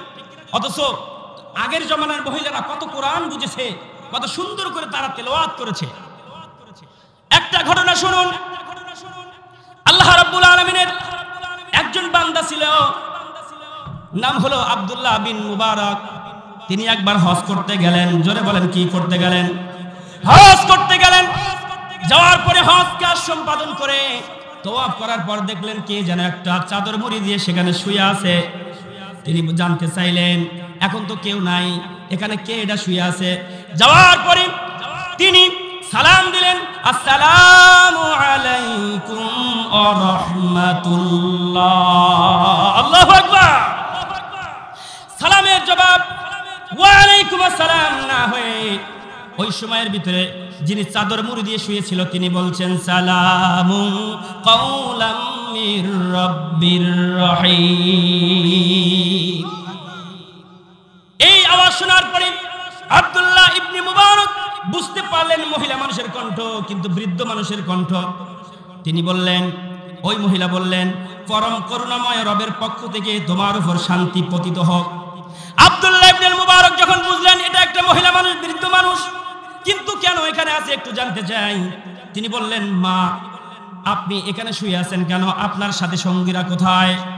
মহিলা বাংলায় কথা না বলে, আঞ্চলিক ভাষায় কথা না বলে তিনি কোরআনুল কারীমের একটা আয়াত তেলাওয়াত করে বলেন, মাইয়ুদলিলিল্লাহু ফামা লাহু মিন হাদ। আমাদের জমানার প্রত্যেকের ঘরের মহিলারা কি আরবি দিয়ে কথা কইতে পারে? এই মহিলা আব্দুল্লাহ ইবনে মুবারকের কাছে কুরআনুল কারীম তিলাওয়াত করে বললেন, আল্লাহ যাকে পথভ্রষ্ট করে দুনিয়ার কেউ তাকে পথ দেখাইতে পারে না। মানে আব্দুল্লাহ ইবনুল মুবারক, আমি এমনি এমনি নয়, আমি যাদের সাথে এসেছি তাদেরকে হারিয়ে ফেলেছি, তারা চলে গেছে, এই জন্য আমি এখানে অবস্থান করেছি। আল্লাহর ওই বান্দা আব্দুল্লাহ ইবনুল মুবারক জানতে চাইলেন, মা বুঝলাম আপনি এখানে বসে আছেন, কিন্তু কতক্ষণ থেকে আছেন, কত সময় হয়ে গেল আপনি এখানে? মহিলা নিজের বাংলা ভাষায় কথা না বলে, মহিলা নিজের দেশের ভাষা না বলে বললেন, ও আব্দুল্লাহ ইবনুল মুবারক, সালাসালায়ালিন সাওয়িয়া। আর আস্তে কোন আল্লাহু আকবার। মহিলা মা বোনেরা যারা আছেন, গভীর মনোযোগ দিয়ে কথা শুনতে হবে। আগের মহিলারা কত সুন্দর কোরআন দিয়ে নিজের জীবনটাকে সেটিং ফিটিং করে নিয়েছিল, কিন্তু আমরা আলিফ বা তা বলতে গিয়ে আলিফ বেতে শেখে বলি, ঠিক কিনা? জোরে কথা বলেন। এই মহিলা আব্দুল্লাহ ইবনুল মুবারকের কাছে বলল, ও আব্দুল্লাহ ইবনুল মুবারক, তুমি ভালো করে শোনো, সালাসালায়ালিন সাওয়িয়া, আমি এইখানে অবস্থান করতেছি 3 রাত পার হয়ে গেছে। কয় রাত? যারা বলেন কয় রাত? 3 রাত পার হয়ে গেছে। আব্দুল্লাহ ইবনুল মুবারক চিন্তা করলেন, সর্বনাশ, কি কথা, বৃদ্ধ মহিলা এখানে 3 রাত পর্যন্ত অবস্থান করছে, এটা কিভাবে সম্ভব? তিনি খেলেন কি? তিনি কিভাবে বাঁচলেন? আব্দুল্লাহ ইবনুল মুবারক প্রশ্ন করলেন, মা 3 রাত পর্যন্ত আপনি এখানে অবস্থান করেছেন, তাহলে আপনি খাইয়েছেন কি? আপনার কি খিদা লাগে নাই? আল্লাহর ওই বান্দি বাংলা ভাষায় কোনো জবাব দিলেন না। কুরআনুল কারীমের একটা আয়াতি কারিমা তেলাওয়াত করে বললেন, আল্লাযী হুয়া ইউতঈমুনি ওয়া ইয়াসকিনি, আল্লাহ রাব্বুল আলামিন আমার কাছে খাবার পৌঁছে দিয়েছে। তার মানে মহিলা বুঝালেন, আল্লাহ নিজ কুদরতে আমার কাছে খাবার পৌঁছে দিয়েছে, অতএব আমার খাবারের কোনো টেনশন নেই। ভাইরা আমার, বন্ধুরা আমার, এবারে আব্দুল্লাহ ইবনুল মুবারক বললেন, মা জানি আপনার খাবার কষ্ট হচ্ছে, আমার কাছে কিছু খাবার আছে, আপনি খাবারগুলি গ্রহণ করেন। আপনাদের কি খারাপ লাগতেছে নাকি? বলবো কিছুক্ষণ? আব্দুল্লাহ ইবনুল মুবারক বললেন, মা আমার কাছে কিছু খাবার আছে, সেগুলি আপনি গ্রহণ করেন। মহিলা কোনো উত্তর স্বাভাবিকভাবে দিলেন না। তিনি আয়াতে কারিমা তেলাওয়াত করে বলছেন, সুম্মা আতিম্মুস সিয়ামা ইলাল লাইল। আল্লাহ রাব্বুল আলামিন বলছেন এই আয়াতের অর্থ, তোমাদের রোজাগুলি কি সন্ধ্যা পর্যন্ত পূর্ণ করো। ওগো আব্দুল্লাহ ইবনুল মুবারক, আমি রোজা আছি। তিনি বুঝালেন, আমি রোজা আছি, আর আমি রোজা আছি, আমার রোজা সন্ধ্যা পর্যন্ত আমি পূরণ করব। আব্দুল্লাহ ইবনুল মুবারক বললেন, যেহেতু তিনি বড় একজন আলেম, প্রশ্ন করলেন, মা আপনি সফরে আছেন, সফর অবস্থায় নিশ্চয় যেহেতু আপনি নফল রোজা রেখেছেন, আল্লাহ তাআলা নফল রোজা ভাঙার অনুমতি দিয়েছেন সফরস্থ অবস্থায়, অতএব আপনি রোজাটা ভেঙে ফেলেন, খাবারটা গ্রহণ করেন। মহিলা এই কথার জবাব দিলেন কুরআনুল কারীম থেকে। মহিলা মা বোনেরা যারা আসেন, গভীর মনোযোগ দিয়ে কথাগুলি শুনেন। মা, আপনি মুসলমানের সন্তান, আপনি কোরআন জানেন না, অথচ আপনার মতো মহিলারা কোরআন দিয়ে কথা বলেছে। আব্দুল্লাহ ইবনুল মুবারক যখন রোজা ভাঙার কথা বলছেন, মহিলা জবাব দিয়ে বলছেন, ওয়া আন তাসুমু খায়রুল লাকুম ইন কুনতুম তা'লামুন। পিছনের বাইরে একটু জোরে বলেন আল্লাহু আকবার। ভাইরা আমার, বন্ধুরা আমার, মহিলা বললেন, আব্দুল্লাহ ইবনুল মুবারক, তুমি যদি আমাকে খাবার খাওয়াইতে চাও কখনোই সম্ভব হবে না, কারণ আল্লাহ বলছে যদি তুমি নফল রোজা রাখো এর প্রতিদান নিশ্চয় আল্লাহ রাব্বুল আলামিন তোমাকে দিবে। তার মানে মহিলা বুঝালেন, আমি তোমার কথায় রোজা ভাঙতে পারি না, কারণ রোজা রাখলে এর প্রতিদান দিবে কে? সবাইকে জোরে বলতে হবে, কে? আব্দুল্লাহ ইবনুল মুবারক বুঝলেন এইভাবে ইনার কাছ থেকে তার রাষ্ট্রীয়ভাবে তার দেশের কোনো ভাষা বের করা যাবে না, কোরআন ব্যতীত কোনো প্রশ্ন করলে তার কাছ থেকে কোনো উত্তর আসবে না।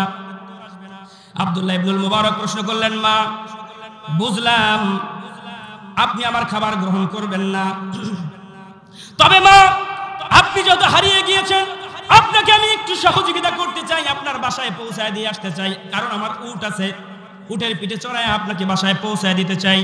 মহিলা তখন আয়াতে কারিমা তিলাওয়াত করে বললেন, মহিলা আয়াতে কারিমা তিলাওয়াত করে বলছেন, মা ইয়ালফিযু মিন কাওলিন ইল্লা লাদাইহি রাকীবুন আতীদ।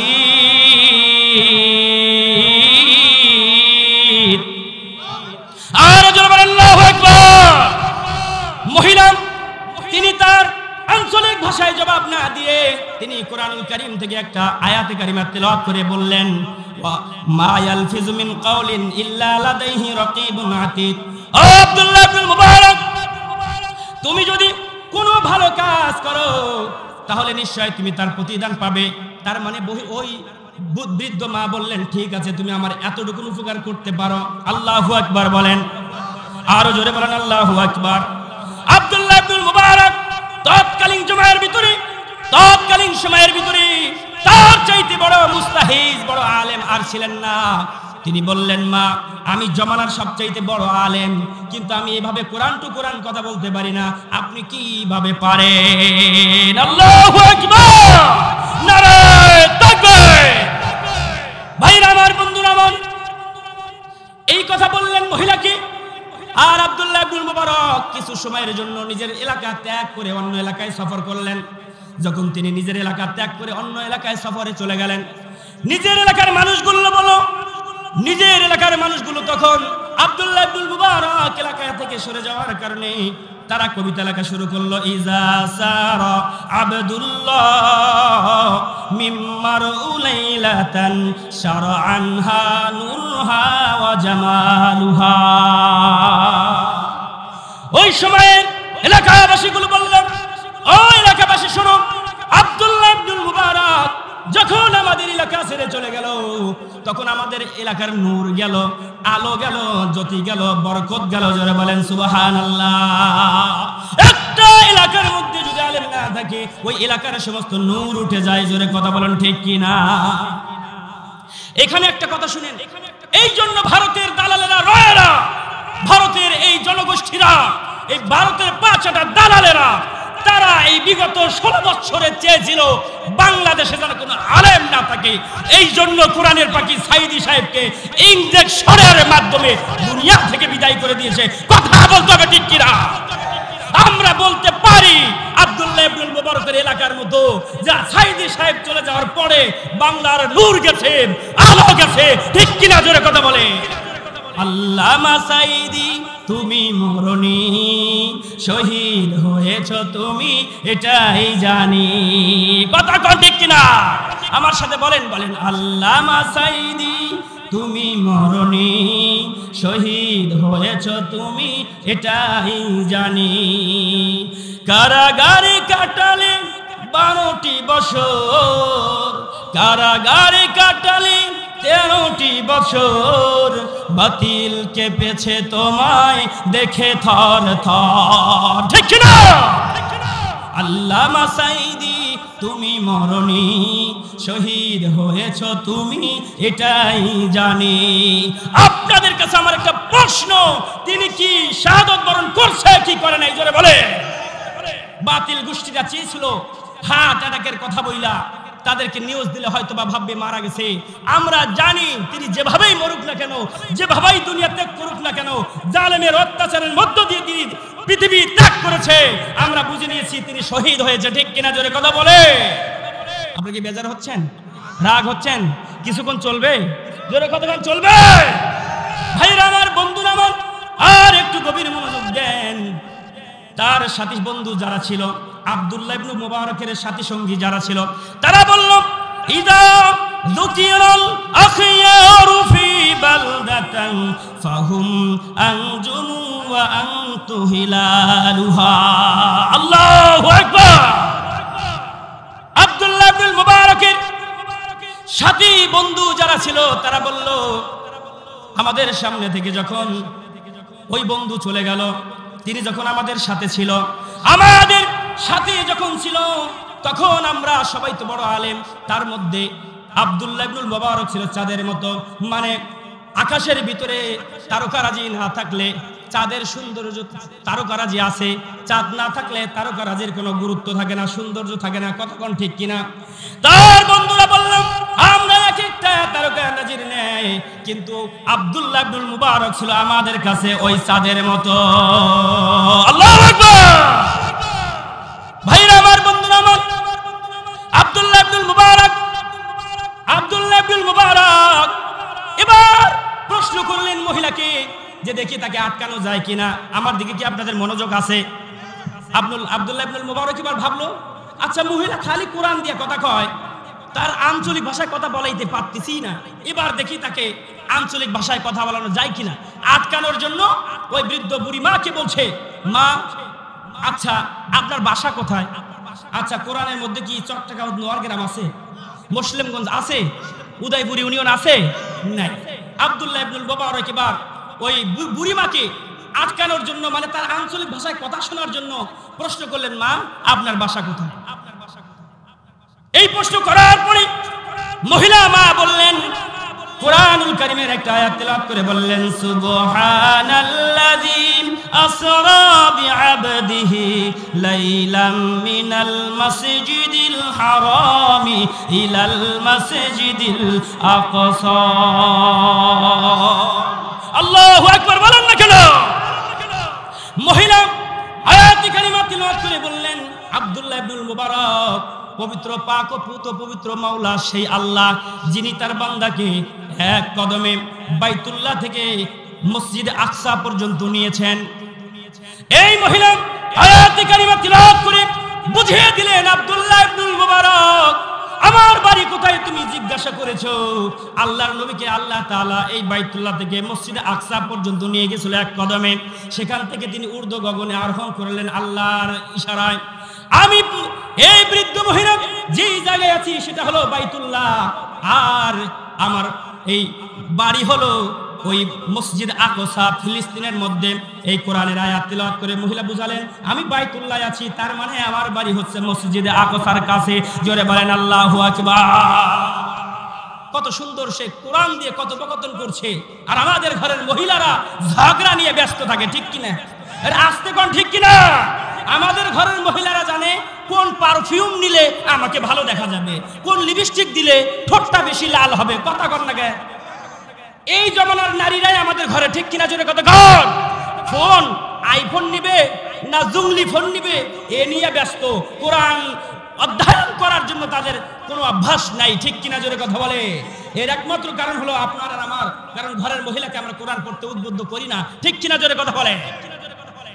কিন্তু আমি যেহেতু মসজিদের ইমাম, আমি যদি একদিন মসজিদের মধ্যে বলি, মাইকে এলান করে দেই, প্রিয় নোয়ার গ্রামের মহিলারা আপনারা একটা এলান শুনে রাখেন, আগামীকাল ফজরের সময় মসজিদে না এসে যদি কোনো স্বামী ঘরে থাকে, ওই স্বামীকে বিবাহ দেওয়ার জন্য মসজিদ কর্তৃপক্ষ যত টাকা লাগে দিবে, তবে তাকে আরেকটা বিবাহ করাবে যদি আপনি তাকে ঘুম থেকে না ডেকে দেন।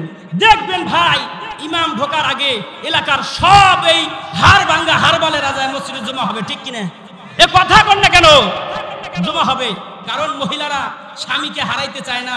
প্রয়োজনে রাতে 3টার সময় ডাক দিয়ে বলবে যে আজকে হাজী আব্দুর রশিদ ভাই যেন আজান দেওয়ার সুযোগ না পায়, তুমি আগে যা আজান দিও, তারপরেও মসজিদ কর্তৃপক্ষ যেন তোমাকে অন্য জায়গায় বিয়ে দেওয়া পারে না, ঠিক কিনা? কতক্ষণ এই আইন আমি সামনে করবো ইনশাআল্লাহ, মসজিদে এলান করব, আর মসজিদের কমিটি যারা আছে বলবো যত লোক ঘরে শুয়ে থাকবে নামাজ না পড়ে এলান করে দিব, তাদেরকে আরেকটা বিয়ে দিব। কারণ যে বউ আছে ওই বউ ফজরের সময় ডাইকা দেওয়া পারে না, ওর দরকার নাই, আরেকটা করাবো, ঠিক কিনা? যেরকম এই ওয়াজ যারা শুনতে যায় আজকে করছে, হুজুর কালকে নামাজ পড়াবার আসবেন না, ওই দিন খেলা হবে করছে, মনে মনে করছে, লাভ নাই, ঠিক কিনা? জোরে কথা বলে। তার মানে আমি যেটা বুঝাইলাম, আমাদের ঘরের ভিতরে কোনো কোরআনের মানে অধ্যয়ন নাই, কোরআন বোঝার মতো কোনো পরিবেশ নাই, ঠিক কিনা? জোরে কথা কোন, ঠিক কিনা? ভাইরা আমার, বন্ধুরা আমার, আব্দুল্লাহ ইবনুল মুবারক সুন্দর করে বুঝলেন এই মহিলার বাড়ি হলো ফিলিস্তিন।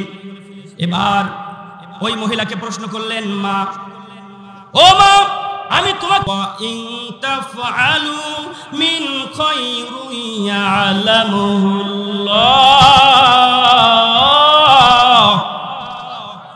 বিড়ি কি কম খাইছেন আপনারা? বিড়ি কম খাইছেন কে? জোরে কোন সুবহানাল্লাহ। কেরে এখন বিড়ি তো চলে না, সিগারেট খায় বারে, তাও কয় সুবহানাল্লাহ। আস্তে কয় কি আমি বুঝি না তো। যারা বিড়ি খায় এরা জান্নাতে যাবে না, কোন সুবহানাল্লাহ। যারা বিড়ি খায় এরা জান্নাতে যাবে না, ঠিক কিনা জোরে কথা বলেন। তিন ব্যক্তি জান্নাতে যাবে না, যারা নেশাখোর এবং যারা দায়ুস এবং যারা দুনিয়ার ভিতরে ইসলামকে মানে না, এরা সরাসরি জাহান্নামে যাবে। ওইখানে গেলে শেষকে ওই দিন। এখন কথা হলো বুঝবেন, যারা জোরে সুবহানাল্লাহ বলছে তাদের ভিতরে ইমানের তেজ আছে, আর এই সময়ের ভিতরে ইমানের তেজের বড়ই প্রয়োজন, ঠিক কিনা জোরে বলে। আব্দুল্লাহ ইবনে মুবারক প্রশ্ন করলেন, মা আমি আপনাকে বাসায় রেখে দিয়েছি। মহিলা বললেন, ওয়া ইন তাফআলু মিন খায়রুন ইয়ালামুহুল্লাহ, তুমি যদি কোনো ভালো কাজ করো আল্লাহ রাব্বুল আলামিন এর প্রতিদান তোমাকে দিবে। তার মানে মহিলা বুঝাইলো, হ্যাঁ তুমি পারো আমাকে বাসায় পৌঁছায় দেওয়ার জন্য। আব্দুল্লাহ ইবনে মুবারক বৃদ্ধ মাকে এবার উটের পিঠের ভিতরে চড়ানোর পরে হেঁটে হেঁটে নিয়ে যাচ্ছেন তার বাসার দিকে, আর বৃদ্ধ মহিলার দিকে তাকায় আছে। বৃদ্ধ মহিলা আয়াতে কারিমা তিলাওয়াত করলেন, কুল্লিল মুমিনিনা ইয়াগুদ্দু লিল আবসারিহিম। বোঝেন আর না বোঝেন বলেন আল্লাহু আকবার। আব্দুল্লাহ ইবনে মুবারক যখন বৃদ্ধ মহিলার দিকে তাকাইতেছিল, বৃদ্ধ মহিলা বুঝতে পারলেন আমি তো বুড়ি মানুষ, বেসতরত অবস্থা হতে পারি উটের পিঠে চড়ার কারণে। তবে আব্দুল্লাহ ইবনে মুবারককে বললেন, কুল লিল মুমিনিনা ইয়াগুদ্দু লিল আবসার। ও আব্দুল্লাহ ইবনে মুবারক, আমার দিকে তাকায়া থাকো না, তোমার দিকে তাকাও। আমি বৃদ্ধ মানুষ, বেসতরত অবস্থায় হয়ে যেতে পারে, জামা কাপড় এদিক সেদিক যাইতে পারে, অতএব তুমি তোমার নজরকে হেফাজত করে বলেন সুবহানাল্লাহ। কিন্তু আমাদের ঘরে কিছু মহিলা আছে গো, তারা এমন অবস্থা শর্ট জামা কাটে আর মোবাইলের ভিতরে টিকটক করে, তার ডায়াবেটিস আর জন্ডিস সব দেখা যায়। কথা বলেন ঠিক কিনা ভাইরা আমার, বন্ধুরা আমার। মহিলা এবার বললেন, তোমার নজর হেফাজত করো, কারণ তোমার নজর হেফাজত না করলে হয়তো আমি বেসতরত অবস্থায় তোমার কাছে আমার পর্দার খেলাফ হয়ে যাবে। আব্দুল্লাহ ইবনে মুবারক বললেন, মহিলাকে আটকানোর জন্য কোরআন ছাড়া তো কথা বলে না, এই জন্য কোরআন যাতে না বলে এরকম কিছু মানে অন্যরকম প্রশ্ন করতেছে, যাতে করে জানে তার মুখ দিয়া তার গ্রামের ভাষা বের হয়। আমার কথা কি বুঝতে পারতেছেন? আমি যা বুঝাচ্ছি যে আগের মহিলারা যেভাবে কোরআন জানতো, আজকের মহিলারা তা জানতো না। আব্দুল্লাহ ইবনে মুবারক মহিলাকে আটকানোর জন্য বললেন, মা আপনি বৃদ্ধ মানুষ, আপনার কি কোনো ছেলে সন্তান নাই, কোনো পুত্র সন্তান নাই, মেয়ে সন্তান নাই? মহিলা এই কথার উত্তর এইভাবে দিলেন, আল মালু ওয়াল বানুনা জিনাতুল হায়াতুদ দুনিয়া। আর জোরে কোন আল্লাহু আকবার। মহিলা মা আয়াত কারিমা তিলাওয়াত করে বললেন, আব্দুল্লাহ ইবনে মুবারক শোনো, মাল এবং সন্তান সন্ততি এগুলো দুনিয়ার নিয়ামত, এগুলো চোখের নিয়ামত, এগুলো শান্তির জন্য আল্লাহ দুনিয়ায় দেয়, অতএব আমার এগুলো আছে। জোরে বলেন সুবহানাল্লাহ। আব্দুল্লাহ ইবনে মুবারক তখনও তাকে আটকাইতে পারলেন না। এবার আব্দুল্লাহ ইবনে মুবারক মহিলাকে তার আঞ্চলিক ভাষায় কথা বলানোর জন্য প্রশ্ন করলেন, মা বুঝলাম আপনার এই ছেলে সন্তানগুলি আছে, তবে তাদের নাম কি? তাদের নাম কি? আচ্ছা, কোরআনের মধ্যে এই আব্দুর রকিব, আব্দুর রশিদ, লইমুদ্দিন সাহেব এইরকম জাতীয় কোন নাম আছে? আর কথা নাকি আছে? নাই। আব্দুল্লাহ ইবনে মুবারক ভাবলো এরকম একটা প্রশ্ন করি, দেখি কোরআনে তো আর সবার নাম নাই, মহিলাকে তার আঞ্চলিক ভাষায় কথা বলানো যায় কিনা। যখন আব্দুল্লাহ ইবনে মুবারক প্রশ্ন করলেন, মা বুঝলাম ছেলে সন্তান সব কিছু আছে, তবে তাদের নাম কি একটু বলেন। মহিলা সুন্দর করে কোরআনুল কারীম আয়াত তেলাওয়াত করে বলছেন, ইয়া ইয়াহইয়া খুযিল কিতাবি বিকুওয়া ওয়া কাল্লামাল্লাহু মূসা তাকলীমা ওয়াতাখাল্লাল্লাহু ইব্রাহিমা খলীলা ওয়াত্তাখাযাল্লাহু ইব্রাহিমা খলীলা। মহিলা যথারীতি তিনটি আয়াতে কারিমা তেলাওয়াত করে বলছেন, আমার তিনটা সন্তান আছে, আর তিনটা সন্তানের একজনের নাম হচ্ছে ইয়াহইয়া, আর একজনের নাম হচ্ছে মূসা, আর একজনের নাম হচ্ছে ইব্রাহিম। আল্লাহু আকবার। কত সুন্দর করে তিনি কোরআন কারীম থেকে আব্দুল্লাহ ইবনুল মুবারকের প্রত্যেকটা কথার জবাব দিচ্ছে। আব্দুল্লাহ ইবনুল মুবারক চুপ হয়ে গেলেন, মানে মহিলাকে কোনোভাবেই কোরআন ছাড়া কথা বলানো যায় না। এবার চিন্তা করলেন, সর্বনাশ, কি করা যায়? এই কথোপকথনের মধ্য দিয়া ওই মহিলার বাড়ি পর্যন্ত চলে আসলেন তার উট। আসার পরে যখন গেটের ভিতরে দাঁড়ায় গেল, দাঁড়ানোর পরে ওই মহিলা বাসার ভিতরে যাওয়ার পরে তার সন্তানদেরকে ডেকে বললেন, ফাবাআসু আহাদুকুম বিওয়ারিকিকুম হাযিহি ইলাল মাদিনা। আরো জোরে কোন আল্লাহু আকবার। এই বৃদ্ধ মহিলা মা ডাক দিয়ে তার ছেলে সন্তানকে বলল, এই নাও কিছু স্বর্ণ মুদ্রা এখানে আছে, যাও তুমি বাজারে যাও, বাজার থেকে কিছু নিয়ে আসো, আর সেগুলোকে কেটে কেটে সুন্দর করে টেবিলের উপরে সাজায় রাখো। সন্তানগুলি সেই কাজ করলেন। সেই কাজ করার পরে বাজারে গেলেন, যাওয়ার পরে বাজার করে নিয়ে আসলেন। আমাদের সন্তানদেরকে যদি বলি, বাবা ফ্রি ফায়ার খেলিস না, যা বাজারে যা একটু বাজার করে নিয়ে আয়, তোর বাবা মাঠের ভিতরে গেছে, আসতে দেরি হবে। মাকে বলবে, তুমি আর কাজ পাও নাই, ইমার্জেন্সির সময় এসে তুমি আমাকে বাজার করার কথা বললা। বলে কি বলে না? জোরে কথা বলেন, বলে কি বলে না? এই সমস্ত সন্তানগুলি মা বাবার অবাধ্য হয়, আর মা বাবার অবাধ্য সন্তানগুলি জান্নাতে যাইতে পারবে না। ঠিক কিনা? জোরে কথা বলে। ভাইরা আমার, বন্ধুরা আমার, এই যে আজকের মাহফিলটা হচ্ছে নোয়ার গ্রামের সমস্ত যুবক সুন্দর সুন্দর ছেলেগুলি এই আয়োজন করেছে। এই আয়োজনটা যেন তারা চিরস্থায়ী করতে পারেন, সকলে বলেন আমিন। এই মাহফিল যেন ওই নোয়ার গ্রামের প্রত্যেকটা ছেলে মেয়ে করতে পারে, বলেন আমিন। তাদের জন্য দোয়া করা দরকার আছে, এরা নাই? এরা হলো নেক সন্তান, এরা বাংলাদেশের মানুষদেরকে হেদায়েতের জন্য, তাদেরকে সুন্দর রাখার জন্য এই ব্যবস্থাগুলি করছে। আর কিছু ওই ভারতের দালাল, ওই যে কি বলে যুবক লীগ না বলে কি বলে, এই জানোয়ারগুলো বাংলাদেশকে অস্থিতিশীল মানে পরিবেশে ঠেলে দেওয়ার জন্য জায়গায় বে জায়গায় কখনো রিস্কাওয়ালা সাজে, কখনো আনসার সাজে, কখনো আবার যাইয়া ওই হিন্দুদের সনাতনী সাজে। সাজার একটাই কারণ হলো, তারা এই বাংলার জমিনে শান্তি চায় না, অশান্তি চায়। এই যে বাংলাদেশের সেনাবাহিনী কিছু হিন্দুদেরকে ধরছে, ধরার পরে দেখে ওরা হিন্দু নয়, ওরা হলো মুসলমান। আর এই মুসলমান হলো ওই স্বৈরাচারীর দোসরেরা। জোরে কথা বলেন, ঠিক কিনা? লাভ হবে না, নৌকা আর নাই, নৌকা চলবে না, ওই দালালি করে বাংলায় জায়গা পাওয়া যাবে? কথা কন না কেন? তোমার নৌকার পাল ছিঁড়েছে তুমি জানো না তো, লগি বইটা ভাঙ্গা গেছে, লগি বইটা ভাঙ্গা গেছে, খবর রাখো না তো বুবু গো।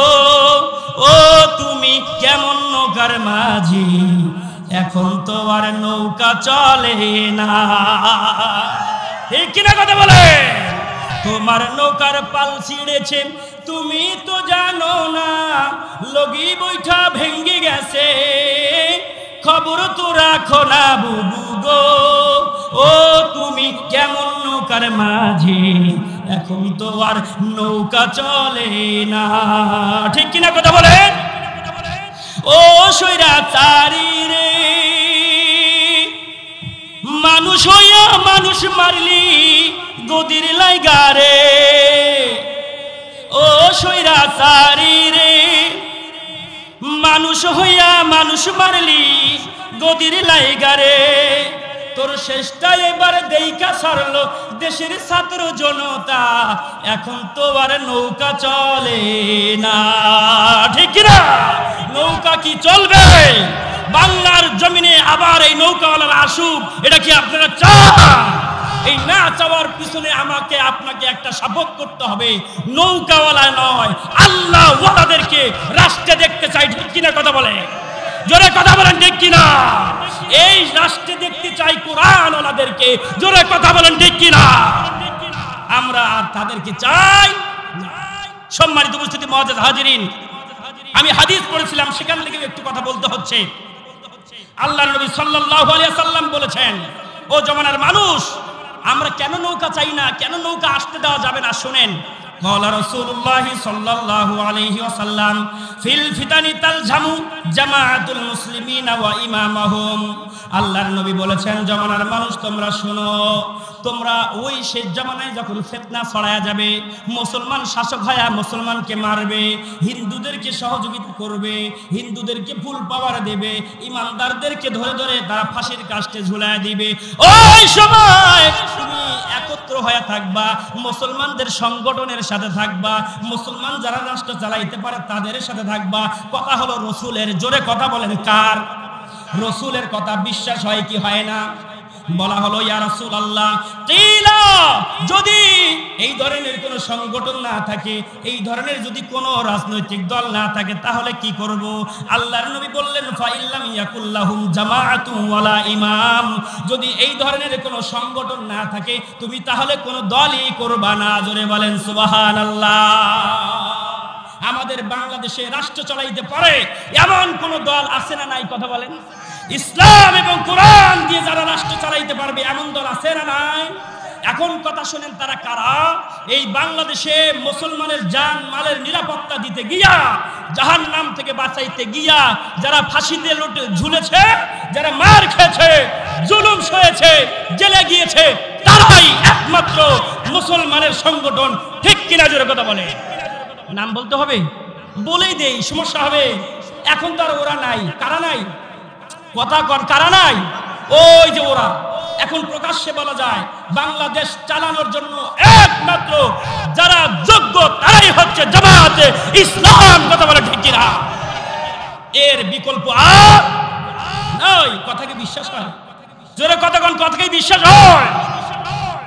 ভাইরা আমার বন্ধুরা আমার মনে আছে কি ওই যে ছেলেরা চলে গেল বাজারে ফল ফ্রুট আনার জন্য কথা কি মনে আছে এই পর্যন্ত কি মহিলার মুখ দিয়ে একটাও তার আঞ্চলিক ভাষা বের করতে পারছে এবারে শুনেন এই মহিলা কতদিন পর্যন্ত সেখানে কোরআন দিয়ে কথা বলছে এটা আমাদের জানার দরকার আছে না নাই একটু জোরে কথা বলেন আছে না নাই তার আগে একটু 5 মিনিটের জন্য বাইপাস দিয়ে ঘুরে আসি আপনারা রাজি আছেন তো সময় দিবেন তো জান্নাতে যেতে হলে আমাদেরকে ব্যবসাও করতে হবে কি করতে হবে আহা কথা কয় না কি করতে হবে আর সেই ব্যবসা হবে ইয়াবার ব্যবসা নাকি সিন্ডিকেটের ব্যবসা সুদের ব্যবসা আলকাটার ব্যবসা এগুলো ব্যবসা না আল্লাহ রাব্বুল আলামিন বলছেন ইন্নাল্লাহা আশতারা মিনাল মুমিনিনা আনফুসাহুম ওয়া আমওয়ালাহুম আল্লাহ রাব্বুল আলামিন মুমিনের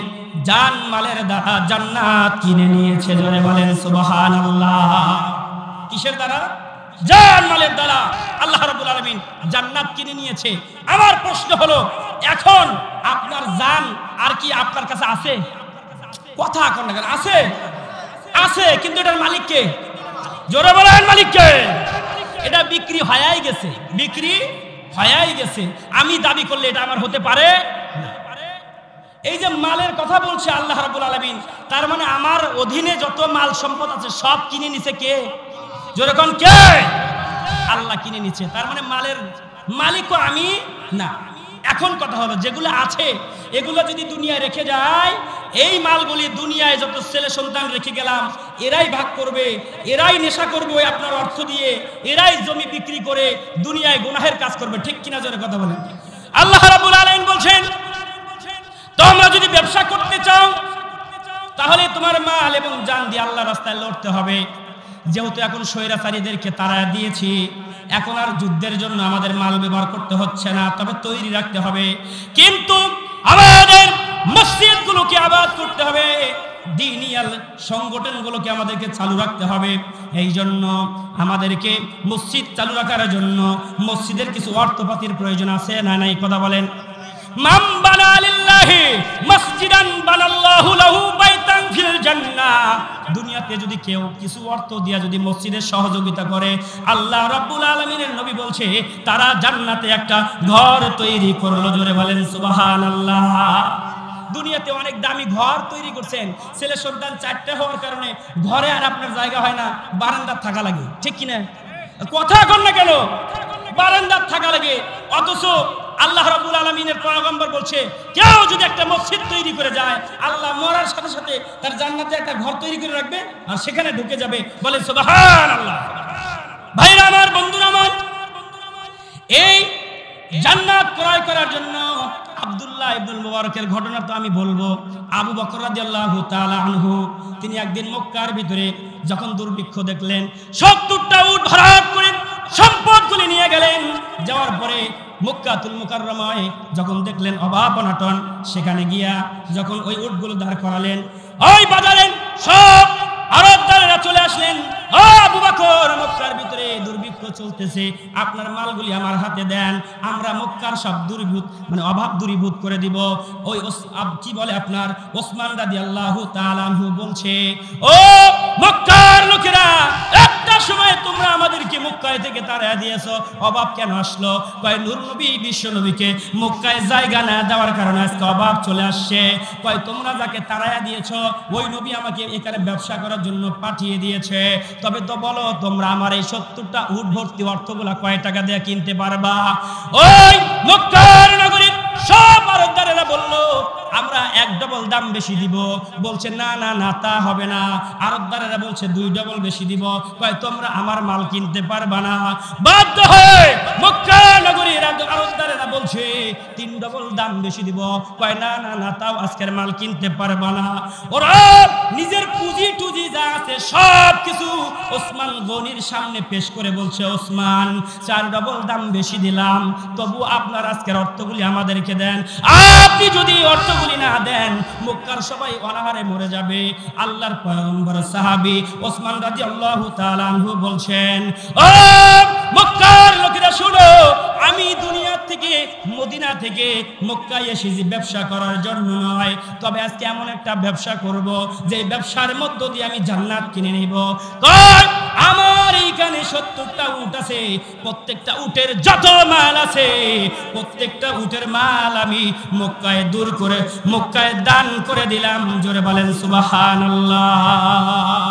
আর ওসমান রাদিয়াল্লাহু তাআলা আনহুর ওই এক দানের বদলতে আজ পর্যন্ত মক্কায় কোনো দুর্ভিক্ষ দেখা দেয় নাই। জোরে বলেন সুবহানাল্লাহ। এই ঘটনার দ্বারা আমি এটা বুঝাইলাম, এতদিন যা মাইরা ধরে খাওয়ার দরকার খেয়েছে, কিন্তু এখন আমাদের কিছু অর্থপাতি আছে, সেইগুলি দিয়ে আমরা মসজিদকে আমরা আবাদ করব, জান্নাতে ঘর তৈরির জন্য মসজিদে দান করব। তাই আমি বলতে চাই, এই যে আপনারা যে প্যান্ডেলের ভিতরে আসছেন, এইখান থেকে জানতে চাই এমন কোন ভাই আছেন নাকি যে 5,000 টাকা দান করবেন, 5,000 টাকা দান করে জান্নাতের ভিতরে একটা জান্নাত তৈরি করবেন, এমন কেউ আছেন কিনা? যদি থাকেন একটু হাত তুলে বলেন হুজুর। ও হুজুর, আমি দুনিয়াতে অনেক জায়গায় টাকা নষ্ট করেছি, আমি অনেক জায়গায় টাকা নষ্ট করেছি, আজকে মসজিদে দান করে নিজে জান্নাত কিনে নিব। এরকম ভাই যারা আছেন একটু সামনে চলে আসেন। আমি কিন্তু ওই মহিলা কত বছর কোরআন দিয়ে কথা বলছে সেটাই বলবো, একটু তাড়াতাড়ি চলে আসেন। নারায়ে তাকবীর, নারায়ে তাকবীর।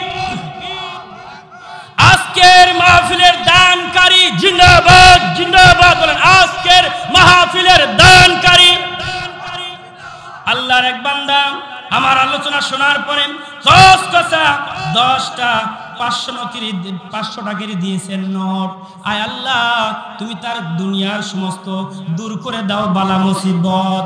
তুমি হলেন জুল জালালি ওয়াল ইকরাম, আর আমরা হইলাম তোমার বান্দা গুনাহগার। মাবুদ, যিনি করলো দান আব্দুল আনোয়ার ভাই 5,000 টাকা দান করেছে মাওলা।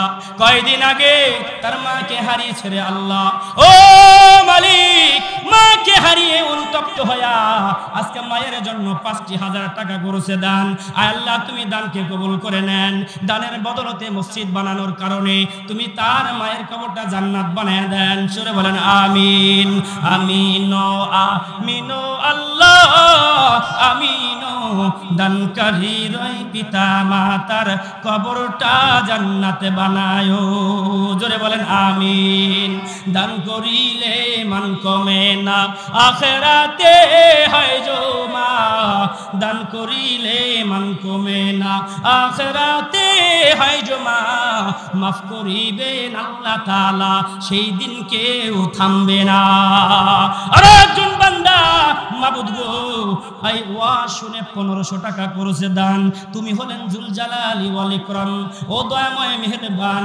টাকার দিকে মহব্বত না করে যারা জান্নাতে ঘর পাওয়ার জন্য করেছে দান, তুমি কবুল করে নেন তার দান। দুনিয়ায় সমস্ত প্রকার হাজত পুরা করে দেন, বলেন আমিন। আর একজন আমাদের সমাজ নেতা, আমাদের জননেতা মামুন ভাই পুর থেকে 1000 টাকা করেছে দান। আল্লাহ তোমার বান্দা করলো দান 1000, তুমি তাকে পাস করে দিও ওই 30,000 বছরের ফুলসিরাতের ময়দান। জোরে বলেন আমিন আমিন আমিন আল্লাহ আমিন আমিন আমিন আল্লাহ আমিন। দানকারীর ওই পিতা মাতা যারা আছে হায়াত দান করিও। মা বোনেরা যারা আছেন আপনারাও একটু দান করে দিবেন। দান করিলে আপনাদের আল্লাহ রাব্বুল আলামিন সমস্ত হাজত পুরা করবে।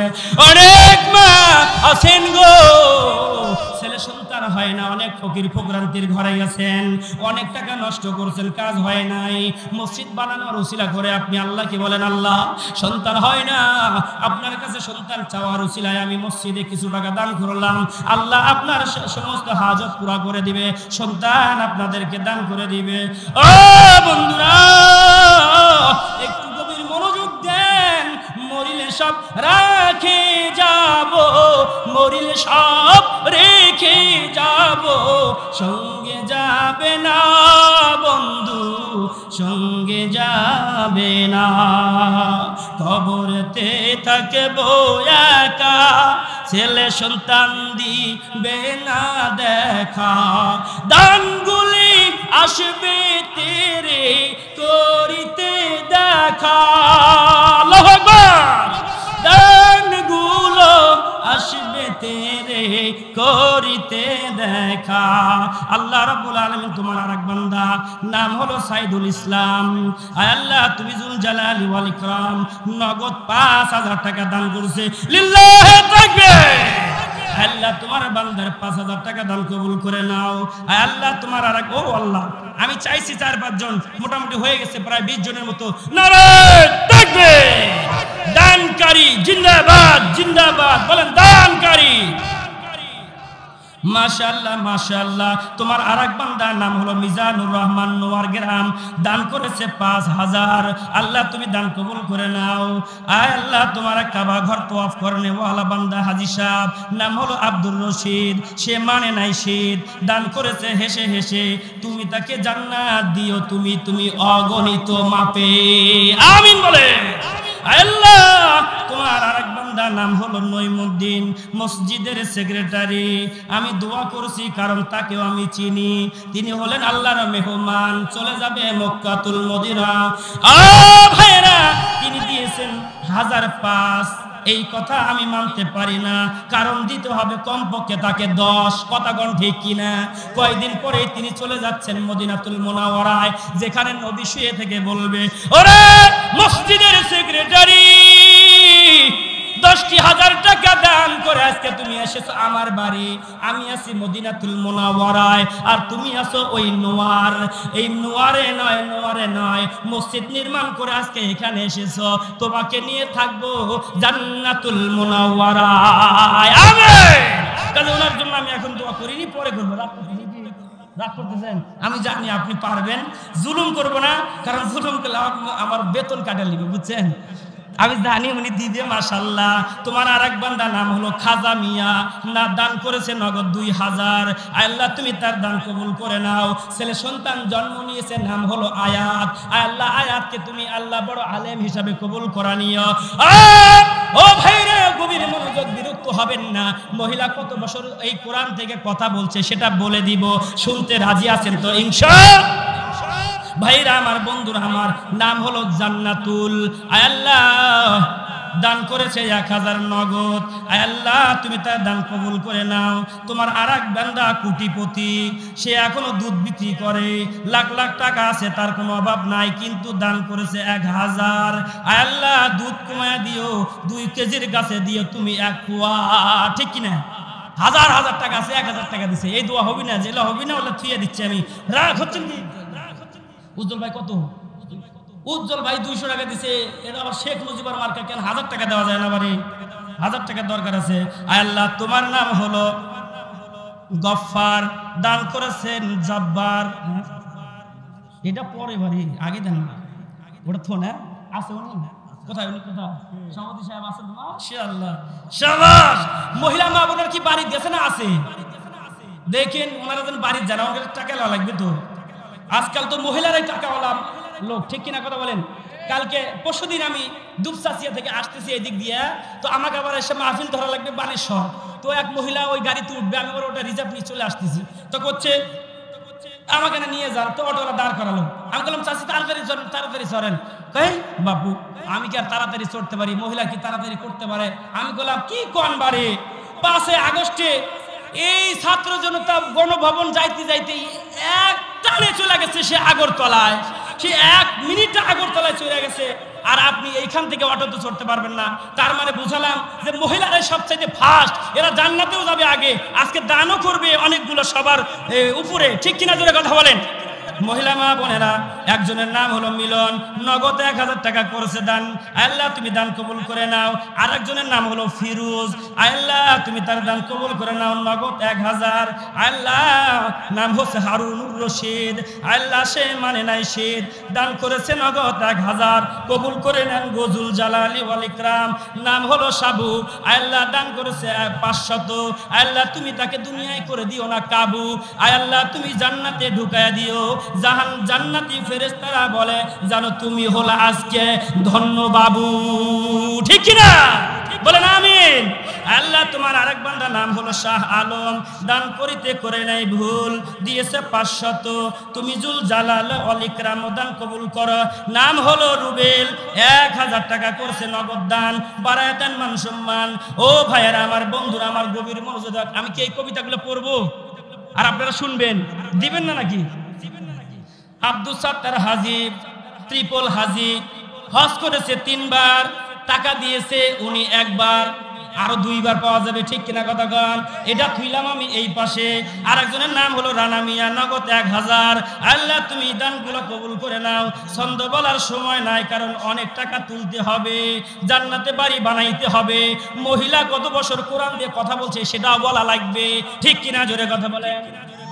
জান্নাত 500 টাকা করছে, জান্নাতুল ওই একই কথা বলে, জান্নাতুল 500 টাকা করেছে দান। আল্লাহ তুমি তার কবুল করে নেন দান। রেজাউল জামাই, আজকে সে করেছে কামাই, মাহফিলে করেছে দান। তিনি হলেন বাপের বেটা, হলো সাদ্দাম। জোরে কথা কোন, ঠিক কিনা? আল্লাহ তুমি দানগুলা কবুল করে নাও। নাম হলো খোরশেদ, নগদ 500 টাকা করেছে দান। আল্লাহ দানগুলি কবুল করে নেন। রব্বুল আলামিন, নাম হলো রাব্বি, দান করেছে নগদ 500। আল্লাহ তুমি তার দান কবুল করো। নাম হলো আব্দুর রহিম নোয়ার, দান করেছে নগদ 500। ও বন্ধুরা আমার, আল্লাহ তার দানগুলো কবুল করুক। সকলে বলেন আমিন। জোরে বলেন আমিন। আপনারা শুধু শুনবেন না, আপনারাও আসবেন। এটি হ্যান্ডশপ করার দরকার আছে না নাই? বলেন। যা পারেন সব নিয়ে আসবেন। আমিরুল ইসলাম, আল্লাহ মাশাআল্লাহ নগদ করছে 5000 দান। আল্লাহ তুমি তার দান কবুল করে নেন। নাম হচ্ছে রাসূলের সাহাবী আবু বকর, নগদ করছে 500 দান। ওয়েস করুনি ভাই আমার চলে যাবে বিদেশে, নগদ করছে 500 দান। ভাই যদি সহি সালামতে যেতে পারেন আরো করবেন দান। নাম হলো সিরাজ হাজী, আমরাও তাকে চিনি, হজ করেছে বড়, টাকা দিছে ছোট। আল্লাহ তোমার আল্লাহ তোমার এই হাজীকে দান করার দিও তুমি মনটাও, ঠিক কিনা? নাম হচ্ছে আয়ুব আলী, দান করেছে নগদ 500। নাম হলো নূর মুহাম্মদ, এই নাম দুনিয়ার মানুষের কাছে প্রিয়, কারণ নবীজি তিনিও ছিল নূর মুহাম্মদ। দান করেছে নগদ 500। দানগুলাকে আল্লাহ কবুল করে নাও। আর একটা নাম দেখতে পাচ্ছি, জীবন কি লিখছে না, জরিনা এবং জনি, এই দুটো কি ছেলে না মেয়ে? কঠিন নাম রাখতে পারে, ছেলে মেয়ে না? যাক 1000 টাকা করেছে দান। আল্লাহ তোমার বান্দা মুজিবর নগদ করছে 1000 দান, তুমি দান কবুল করেন। নাম হলো লেবু, ও লেবু ভাইও করেছে 500 দান, আল্লাহ তুমি কবুল করে নেন। আল্লাহ নাম হলো ভিতরে যারা হাজী বাবারা আছে আপনারা গেলে দেখবেন আসহাবে সুফা তৈরি করার পরে আল্লাহর নবী সাল্লাল্লাহু আলাইহি ওয়াসাল্লাম এইরকম করে একটা চাদর বিছায়া দিলেন, দেওয়ার পরে বলছেন সাহাবারা, ও সাহাবারা রে তোমরা যে যা পারো। আব্দুল কাদের ভাই 1000 টাকা নগদ করেছে দান, আল্লাহ তুমি কবুল করে নেন তার দান, জানে মানে বরকত দান করে দেন। ঘটনাটা বলি শুনেন। আসহাবে সুফা তৈরির পরে রাসূল বলছে এই জায়গার ভিতরে সাহাবারা কোরআন পড়বে, ও সাহাবারা রে কে কি পারবা দাও দাও দান করে দাও। সব সাহাবা এরকম রাসূলের চাদরের উপরে টাকা দেওয়া শুরু করলেন, স্বর্ণ মুদ্রা দেওয়া শুরু করলেন। আমিও আজকে আপনাদের সামনে চাদর বিছায়া দিছি, যে যা পারেন এসে আমার এখানে জমা করে দিবেন। তবে আমি এগুলো নিয়ে যাব না, এগুলো এই মসজিদে জমা করে রেখে যাব তোমার জন্য, আপনার জন্য, আপনাদের জন্য। মান বানা লিল্লাহি মাসজিদান বানাল্লাহু লাহু বাইতান ফিল জান্নাহ। এই চাদরের মধ্যে যদি আপনার এই চাদরের মধ্যেও যদি দিতে পারেন, আল্লাহর ওই পয়গম্বরের সাহাবীরা যেইভাবে আসহাবে সুফফায় দান করেছে আপনিও সেই দান করার পরিমাণ সওয়াব পাবেন। দেন দেন দেন, এখানে বিছায়া দিলাম। জাহাঙ্গীর ভাই জামুরা থেকে এসে 500 টাকা করছে দান, আসহাবে সুফফার সাহাবীদের মতো। আমাদের ওস্তাদ, আমাদের মাতার তাজ স্যারে তাজ আমি জুলুম করতে পারি না, কিছু কইতেও পারবো না। তিনি আলেম হিসেবে যা সম্মান করেছেন, কেন করেছেন? আসহাবে সুফফার ইতিহাস মনে পড়ে গেছে, সাহাবারা যেইভাবে দান করেছে সেইভাবে তিনি দান করলেন। আরেকজন ভাই 1000 টাকা আসহাবে সুফফার ওই সদস্যদের মতো 1000 করছে দান, আল্লাহ তুমি কবুল করে নেন দান। কি হলো, আপনারা কি সাহাবীদের মতো আসহাবে সুফফা তৈরির জন্য সাহাবীরা যেভাবে দান করছে এইভাবে কি দান করতে চান না? চান কি চান না বলেন? একটু কথা কর না, একেবারে একটু কথা তো বলবেন। যে আলেম আজকে এখানে কথা বলবেন আপনি বুঝতে পারবেন না যে ইনি কি সাইদি সাহেব না ইনি আজকে আব্দুল আল-নোমানী, বুঝতে পারবেন না। এই আলেম মঞ্চে আসুক, চান কি চান না? এই জন্য আমাদেরকে একটু আগায় নিতে হবে কাজ, ঠিক কিনা? আব্দুর রহিম আমাদের হাজি সাহেব আছে নাকি? কোথায় আজি? উনি আমার আগেই কানে কানে বলে রাখছে, হুজুর কোনো কথা চলবে না, আমি 50,000 টাকা দেবো। তো কত দিছে এটা হবি দেয়? গত বছর আমাদের আলহেরা মাদ্রাসায় তিনি 50,000 টাকা দান করছে। মার হাবা এমন ভাবে দিছে হুজুর, ওই মার হাবার ঠেলায় এমন জামে পড়ছে আজ পর্যন্ত 1 টাকাও দেয়নি। কি এটা খুশির খবর না দুঃখের খবর? আল্লাহর নবী বলছে 6টা জিনিসের আমানত যদি আমাকে দাও আমি রাসূল তোমাকে জান্নাতে নিয়ে যাব।